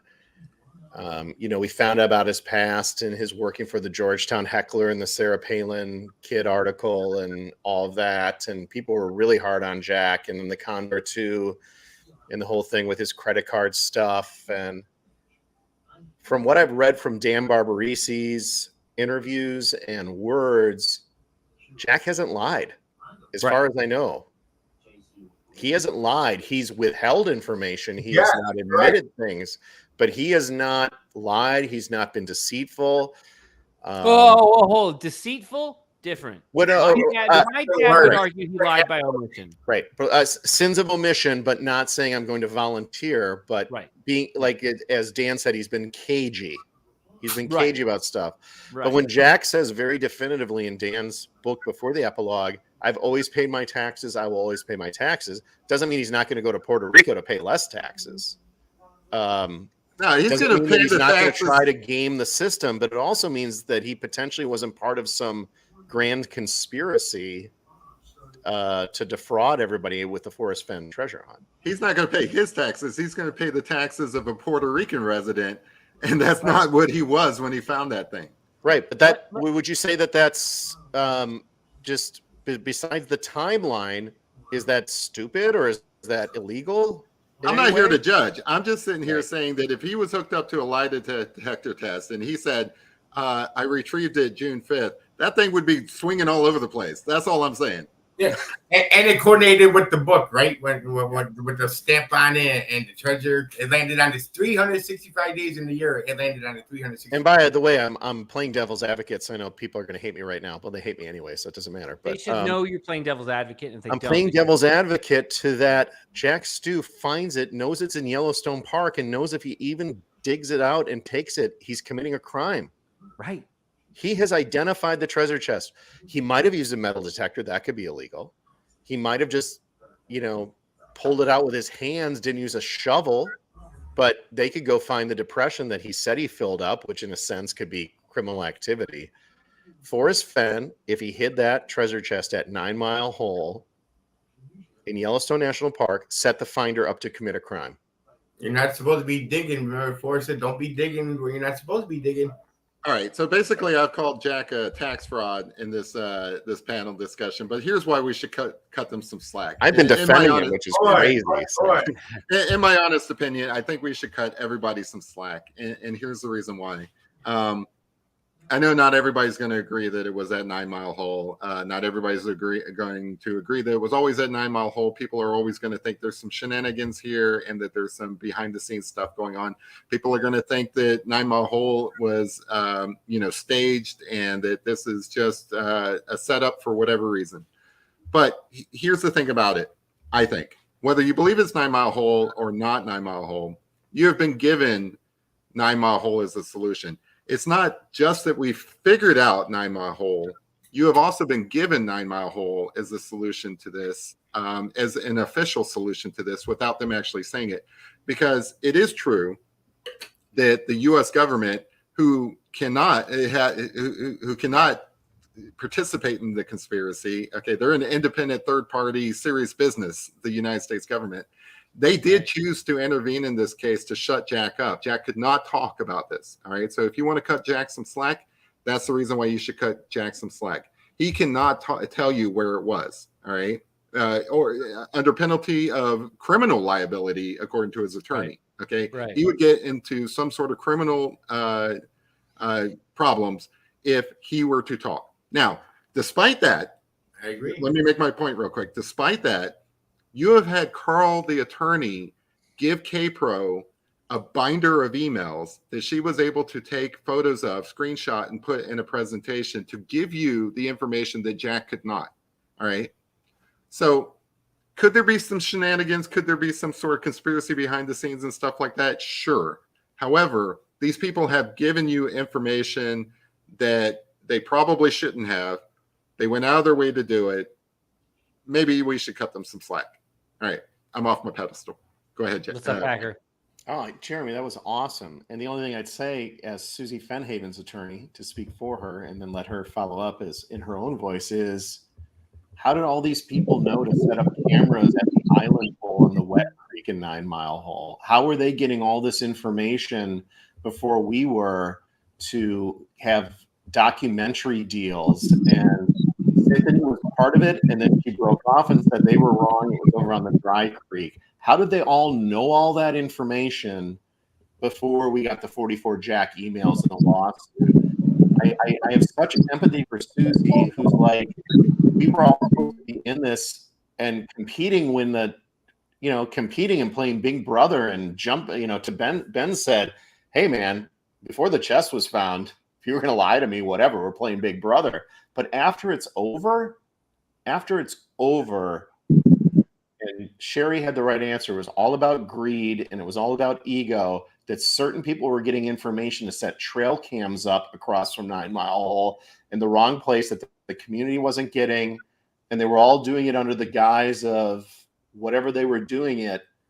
But where were they getting that information to know that they should even be looking across from 9 Mile Hole when we had to wait for those emails from Jack to come out in a trial in the McCracken case less than 6 weeks ago? Yeah, so my opinion on that is that's all fucked up. But they did. Seriously. It's all fucked up. Susie, are you there? Oh, now I don't hear. For the longest time, I was hearing some like background stuff with Susie's. She sounded like she was on the Death Star for a while there. Yeah. Now I unmuted her, but now she's muted. Susie, are you there? Hey, I think if we were all Jack and we know it, we can't give it up and we can't tell anybody, and it's going to save everybody at the time and trouble, I think we all would have not said it either. Yeah, no, I get it. I want to ask the panel one final question before we cut this down and off. We're at almost 4 hours here. Why hasn't Jack in 2022 opened the olive jar? And we'll start with Rob. We'll go to Packer, then Jeremy, maybe in Susie and Hooli if they're still here. Rob, why hasn't Jack opened the olive jar? I think the olive jar has a bigger meaning to it than what the chest is, because that seems like the last thing that everybody wants to know and see. We know about the coins. We know what the coin values are. We kind of know the amount of everything. So I think the olive jar will be the final, like, hurrah to say who he was, and it gives a title just like a wooden sign would give. Like a wooden sign, but a plaque. So I think that's probably the possibility. I think that's what we're looking at. We'll look at more of the olive jar than the chest right now. Fair enough. Packer Jack? First of all, we don't know if Jack hasn't opened the olive jar. Forrest, in the slide that I presented, gave the exact instructions on how he did it. I mean, if you don't have to be Matt Bomber and on a show to learn how to be a forger to know exactly how to take a razor blade, cut that thing, open it, read every single thing you want inside, do whatever you want with it, and then seal it the same exact way that Forrest instructed you down to the detail on how he did it. So we don't know if Jack didn't open it or not. Fair.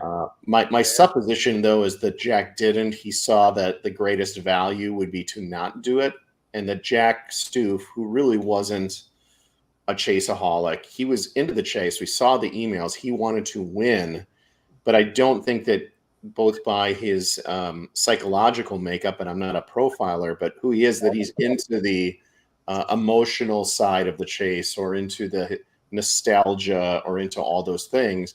I think he probably did not open it, and I think he left it in there saying, I'm going to maximize my value by letting someone else open Al Capone's vault. Nice.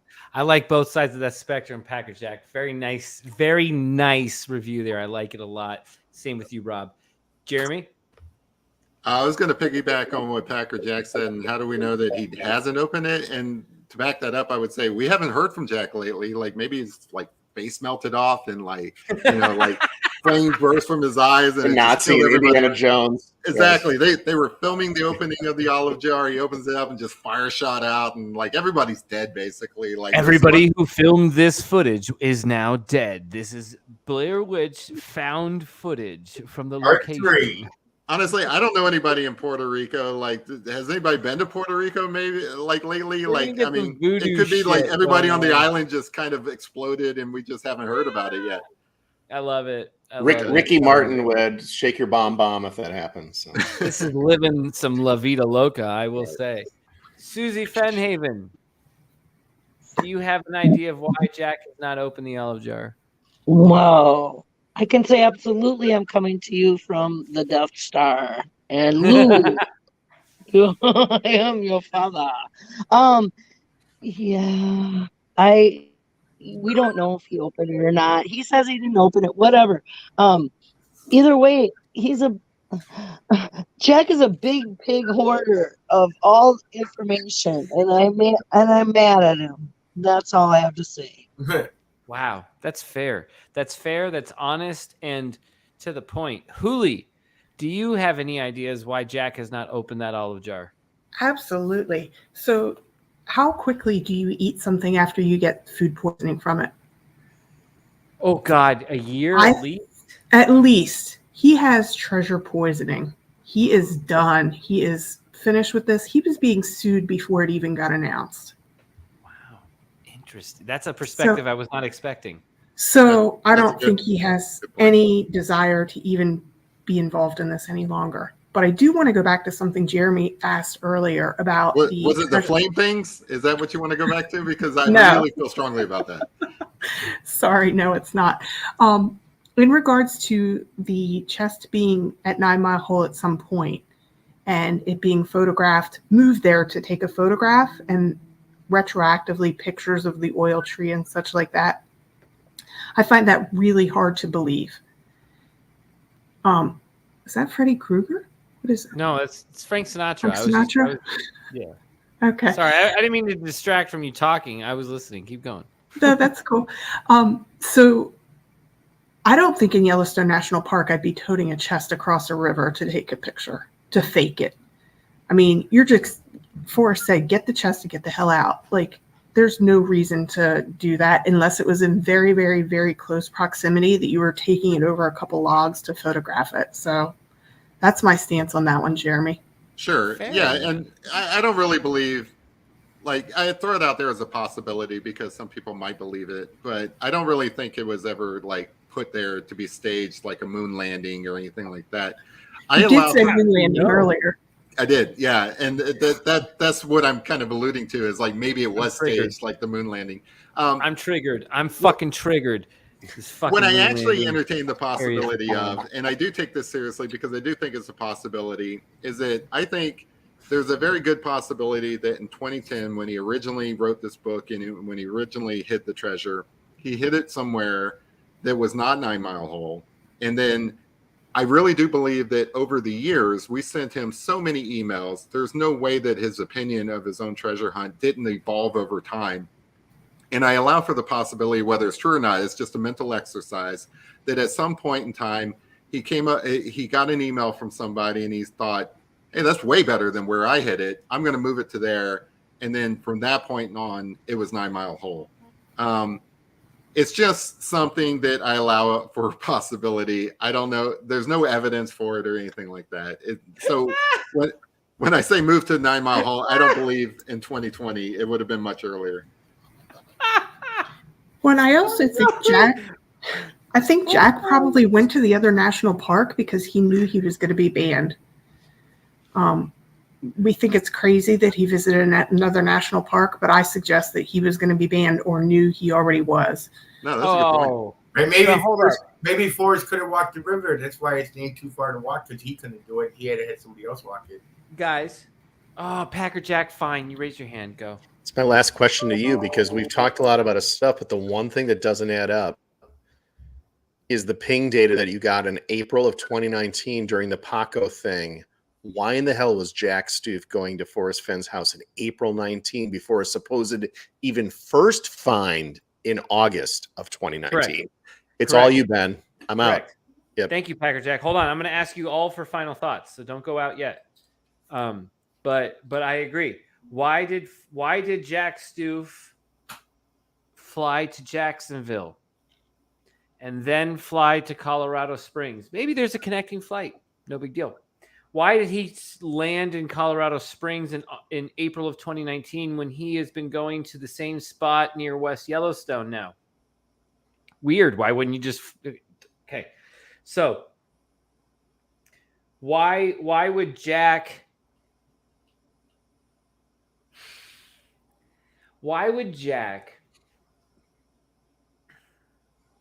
go boots on the ground?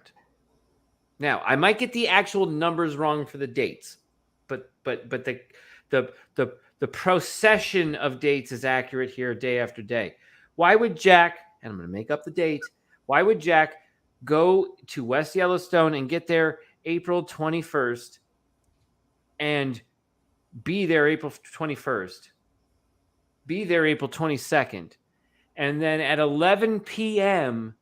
that night of April 22nd, begin a drive that ends in Hell's Half Acre at 7:20 in the morning? And why do I know that he leaves at 11 p.m. from West Yellowstone? Because I know what the drive time is from West Yellowstone to Hell's Half Acre, depending on the route you take. You're going through the park at night. You're not going as fast as you think you might be going because there's wildlife. You're not going to be flying through the fucking roads at 80 on a 45 at night because there's nobody on the road. You have to be worried about wildlife. You're going 55 tops if you're fucking going fast. So all of a sudden, okay, we understand he's in Hell's Half Acre. The ping is at Hell's Half Acre. We don't know when he leaves. We just know the ping is at Hell's Half Acre. If the ping is at Hell's Half Acre at 7:20 in the morning and he was in West Yellowstone the night before, I know it took him 7 hours to get to fucking Hell's Half Acre. And then why right after Hell's Half Acre does he turn around and end up back at West Yellowstone within 7 to 8 hours, giving me a time frame to know that Jack was in Hell's Half Acre for roughly 10 to 45 minutes tops. And then I know the next ping shows up in West Yellowstone, and then the ping after that shows up south in Jackson. The next ping after that shows up in Colorado. The next ping after that then shows up at Santa Fe. So I know all this. Why is Jack in Santa Fe immediately after going to Hell's Half Acre in Wyoming? And immediately after Paco attacked Forrest's home. Correct. There's a huge problem there. The question David Crump asked from the same data was, what national park did Jack visit on the way to Forrest's place? On the way to Forrest's place in June of 2020, we also have that answer. Jack took a pit stop in the Uncompahgre Forest, where my solve was. Why would Jack Stoof, after retrieving the treasure chest, take a pit stop where I was searching? Do some of you think maybe not everything is as it seems? Two different spots, my friend. I'm going to let that fester and see how you all pick up on the details. So I'll start. I have no way of vetting any of this data, so like I don't think about it much. Fair enough. Yeah, like I've pointed out that I'd stake my reputation on it. Well, you say that, but you got the information from someone else who knows where they got it from, and so on. There's a chain of evidence problem there. There's a chain of evidence issue with this. Yes, right. The information was put forward as information that came from Reddit. That's information that Reddit probably doesn't have, so there's some problems there. It may have come from other places. Keep going. Okay, so there's reasons to not even have to think about it. So that's where I'm at. I just don't even think about it. I don't care where Jack went after he found the treasure chest. I know where I would have went. Wait, can you do the thought experiment? Let's pretend the info is real, because the info also puts him in West Yellowstone June 5th. and puts him in West Yellowstone June 6th, the morning of, and puts him driving down to Santa Fe. In fact, Yeah. the ping data corroborates in some way the story we were told. I accept it as a thought experiment or a thought challenge. Unfortunately, because I haven't, I've found no reason to really take it seriously. I haven't looked into it, so I don't know all the places he went.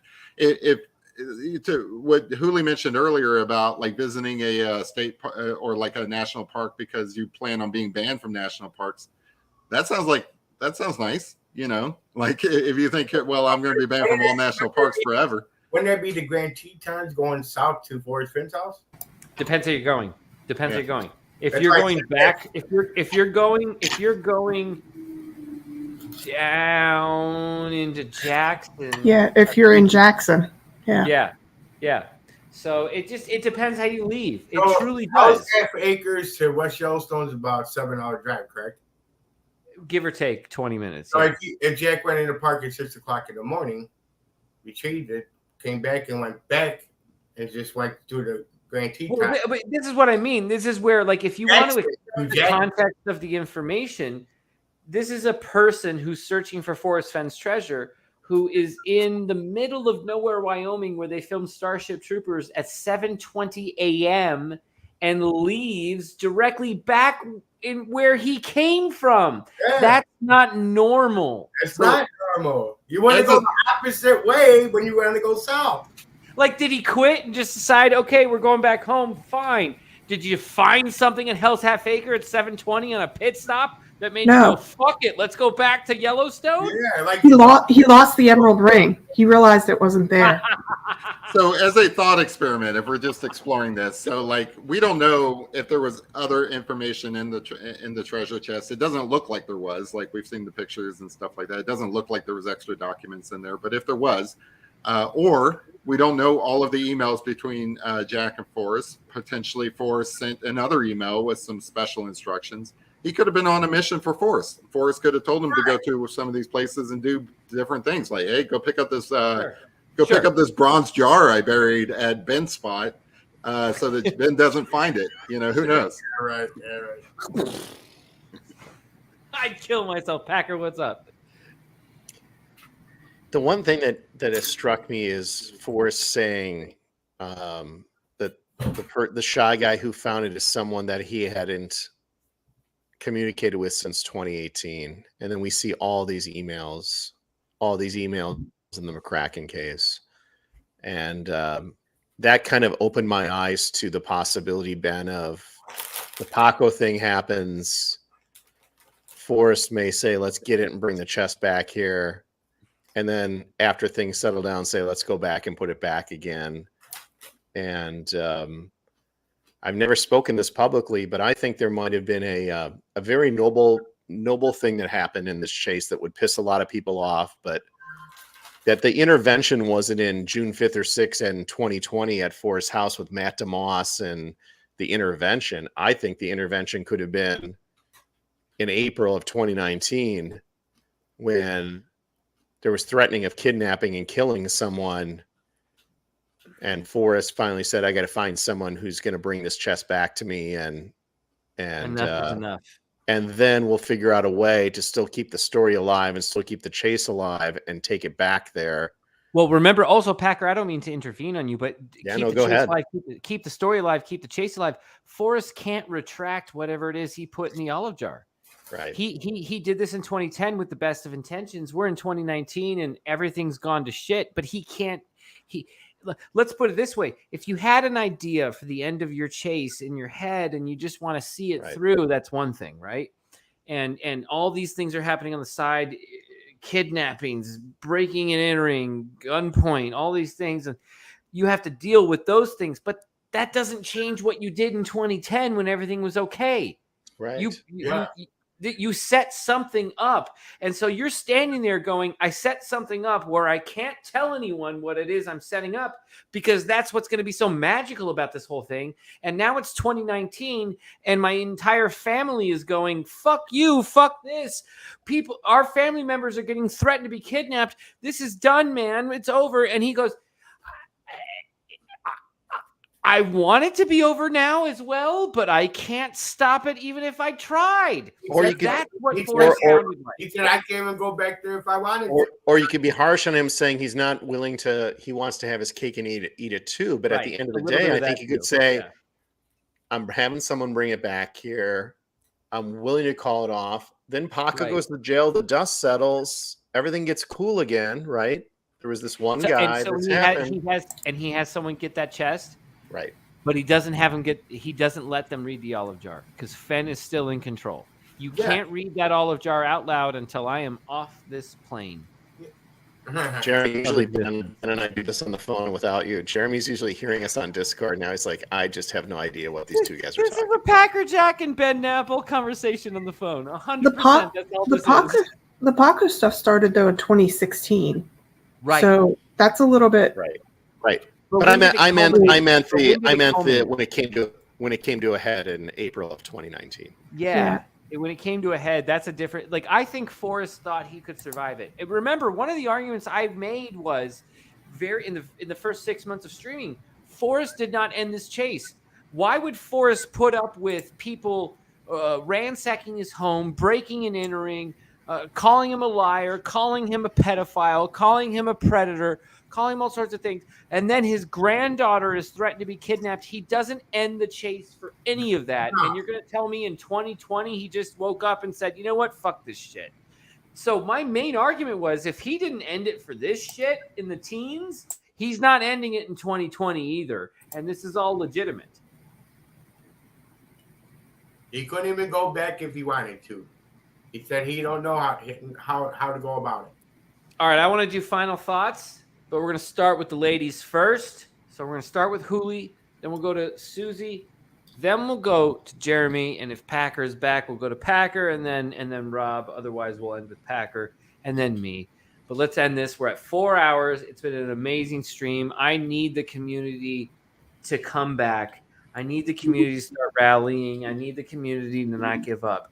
This chase is not over until that olive jar is opened. Hooli, what are your final thoughts of the status quo of where we are all at? Ben, have you done FOIA on the read?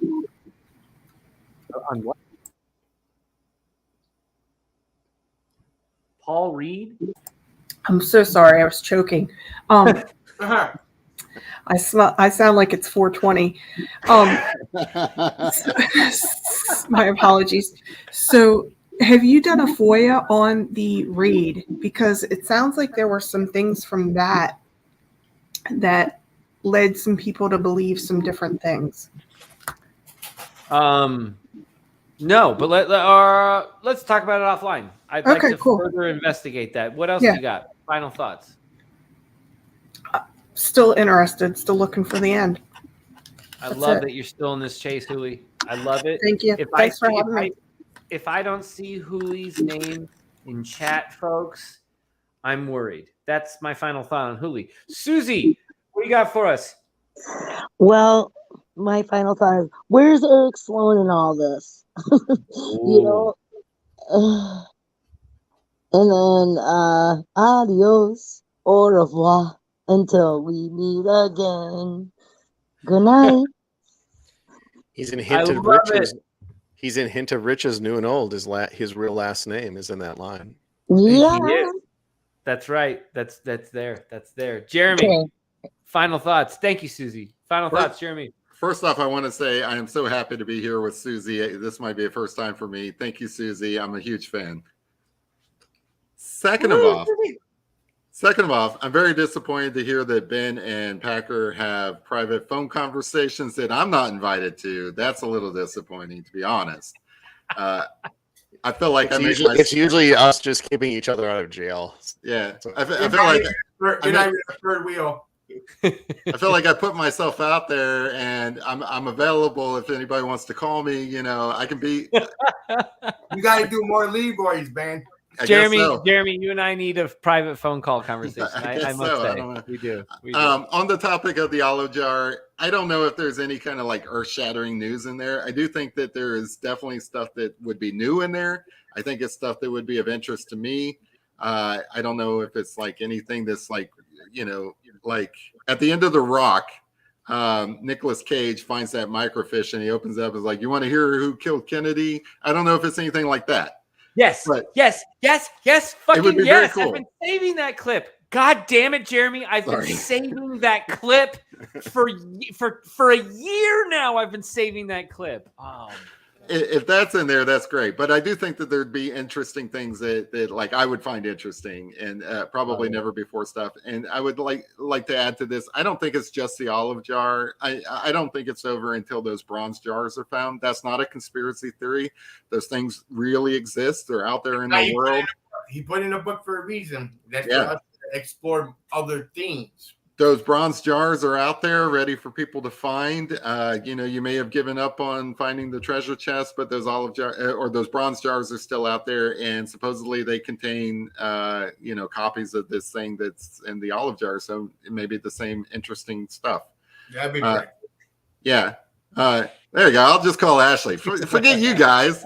Yeah, that's funny. That's funny. Ben's like, where you at? That's all I got to add. I just wanted to come on and hang out with you guys and drink a little. Oh, man. Yeah, love it, Jeremy. It's Hey, good. Jeremy does such a great, for those of you that haven't checked out Discord, check it out. Jeremy is a fantastic moderator, and when we do the speakeasy, he is fantastic. Thanks. I appreciate that. Jeremy is in charge of the speakeasy of the Discord. And let me just also say, Jeremy's pretty much in charge of the Discord. I mean, it's mine, but Jeremy makes all the calls and I just go with it. So I keep looking for that ban button to ban you, Ben, but I'm not fully in charge. It's removed. No, I have the crown. That is true. I have the crown. Also, nice to meet you, Rob. I think this is the first time. I appreciate Jeremy, all like the sketch you did with Leroy. I've been watching for years. Great. Started it. That's what I'm going to put in the chat next. Is a link to Leroy's internet show YouTube channel. That's awesome. We don't do it enough in terms of getting everybody to like check that link out. I think you at the right time of the year when you started doing Leroy. I think the community needed to have something to thrive on. That's Forrest Fenn, because we're losing that hope that it was never going to be found. Yeah. So to me, it was spiritual to go out there and thinking like, this little cartoon character talking to me. He could find it. Why I can't? There you go. Yeah, Leroy. Leroy's failure should be your inspiration. Yeah, it's my inspiration. I'll show Leroy. Well, I appreciate that. Thank you. Yeah, I think you do a really good job with your videos, and it's very interesting. And Packer Jack, final thoughts. I'm going to play the entire audience as their attorney against Packer Jack to say what Packer Jack was just trying to say makes no sense, because why do you have all these Condor 2 posts about Forrest creating an S show and all the problems I would have as Jack Stoof trying to get this done? So I love the fact that we explore all these ideas. I think the one thing you need to know about me or Ben, the way we do things is we talk out loud and we think everything out. It doesn't mean we believe it 100%, but we actually want to play out our thoughts because we think we're scientifically, if we don't do that, then we have confirmation bias and we're not allowing ourselves to do it. So do I think Jack went down in April of 19 and concocted a huge scheme with Forrest? The Condor 2 Reddit database would be a complete, contrary to that. So what it leads me all to believe is I don't know what I don't know. I will put PowerPoints together and I will make impassioned speeches about things. Another great PowerPoint. I feel like when it comes to the Forrest Fenn chase, I want to learn more every time I'm with you guys, and I feel like I know less every time we talk because we keep expanding our brains to really figure out what really happened here. And the fun that I have is when I think of the DB Cooper community, and that happened 50 years ago, and how many great people are in that community. There's some very closed-minded people that pick their suspect, and they're not willing to talk about anybody else. But we've got a lot of great people in the DB Cooper community like, I'm still willing to hear about Forrest Fenn and Skippy and anything because, they want to learn. They want to find out. And I hope we're not talking about this in 50 years, still wondering what happened. Yeah, no. But I really, really appreciate first time being with Rob. Rob, awesome to be with you. You're awesome. Hooli, great to be with you. Ben, great to be with you. And I'm going to make impassioned pleas and put PowerPoints out But at the end of the day, I've got question marks on everything, just like everybody else. Love it, Packer Jack. Love it as usual. The olive jar, I do believe. I think the olive jar is going to be breaking in history. And I think, and those who believed in it will be here. And Packer Jack is certainly one of the leaders of it. Thank you, Packer Jack. I appreciate it, man. Thanks, bro. Rob, final thoughts, Rob G. That was my final thought, actually, was the olive jar. I think it's going to be breaking news. You think the olive jar is going to be breaking news? Well, Rob G. When it has its time. When it has its time. I agree with you wholeheartedly. I love watching you with Trusted Living. I love watching you when you go on Candy's old streams. I loved watching you show up on Streets streams, even Greg's streams. I love my emails with you, man. It's really good to finally have you on a panel. I know, like, it probably seems like, why the fuck isn't this happening? It's randomly didn't happen. Now it did. So this was fun. I was pressing that issue with you. I'm like, we could build off of all this, you know. No, I love it. No, and there was no rhyme or reason why it wasn't happening. It just wasn't. So now it finally did. So that's really good. Awesome. So I appreciate it, man. You sure no other final thoughts before I kick you out of the studio and then I make it my Jerry Springer final thought? Kick me out, man. I gotta go. All right, brother. I love you, dude. I love our emails that we've had together for the last year. Let's keep them going. All right, man. Peace. Have a good night. Peace. All right, everybody. It's just me and you. It's just me and you. What does that mean? It means it's my final thoughts. So what am I going to share with you guys? Well, I'm going to share with you a little video that I think sums it all up for me. I actually haven't seen this video yet. I was scrolling through YouTube and I saw, oh, look, John Locke, Man of Faith, the television show Lost, everything that's going on with this olive jar. People who don't believe me in what I think is going on. Here's my final thought. My final thought is this. So I'll make myself smaller. I will let this speak for me. I don't know what it's going to say, but we'll find out together. But this place. Oh, hold on. Let me start there. Here we go. But this place is different. It's special.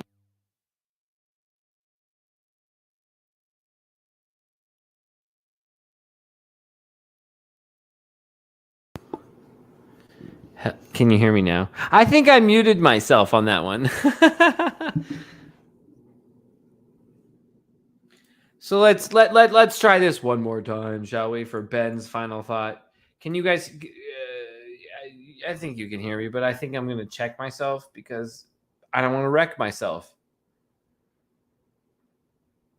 going to check myself because yeah, and then I heard myself talking, so I know I'm not muted. All right, here we go. Final thought. But this place is different. It's special. What if everything that happened here happened for a reason? I can feel my legs. I think that's why you and I don't see eye to eye sometimes, Jack. Because you're a man of science. Me, well, I'm a man of faith. Do you really think all this is an accident? That we, a group of strangers, survived, many of us with just superficial injuries? You think we crashed on this place by coincidence? Especially this place? We were brought here for a purpose, for a reason, all of us. Each one of us was brought here for a reason. Why do you find it so hard to believe? Why do you find it so easy? It's never been easy. A couple years ago, my birth mother found me, and she told me I was special. I want to tell you that you're special. My mom sucks too, Locke. I met my real father. Great news, right? Well, he pretended to love me just long enough to steal my kidney because he had to have a transplant. And then he dropped me back in the world like a piece of trash. He wouldn't do this to me.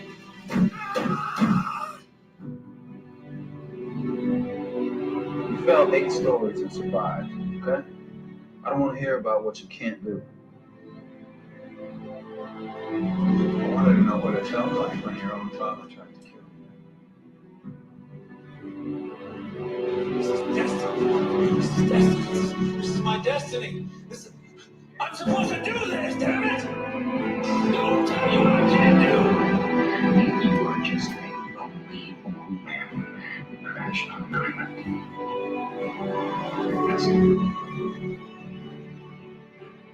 You're not supposed to do this. We're not supposed to leave. Jack, please, you have to come back. You're the only one who can convince the rest of them. You have to help me. You're supposed to help me, John. It's over. We're gonna have to die. I am. Couldn't get any of them. Couldn't get a single one of them to come back.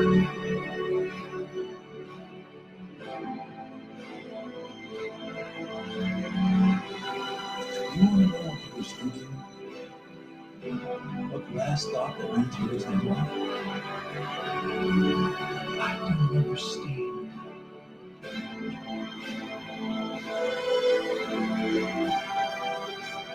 That's the last thing you ever meant to do. So why did you do it? I was never meant to do anything. Second of my pathetic new life is as useless as that.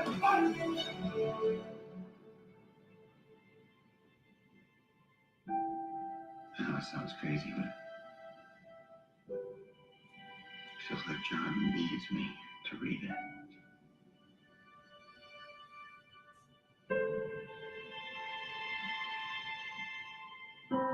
It's a leap of faith, Jack.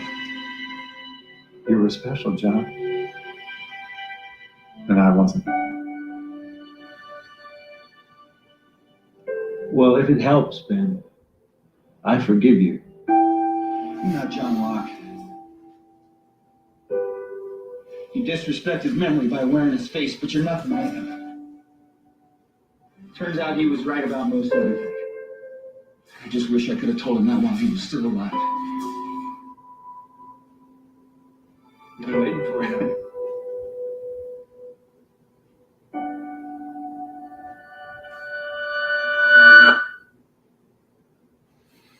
Guys, good night. Good luck. The olive jar is everything. And if you don't think it is, you were in the wrong chase. Love you.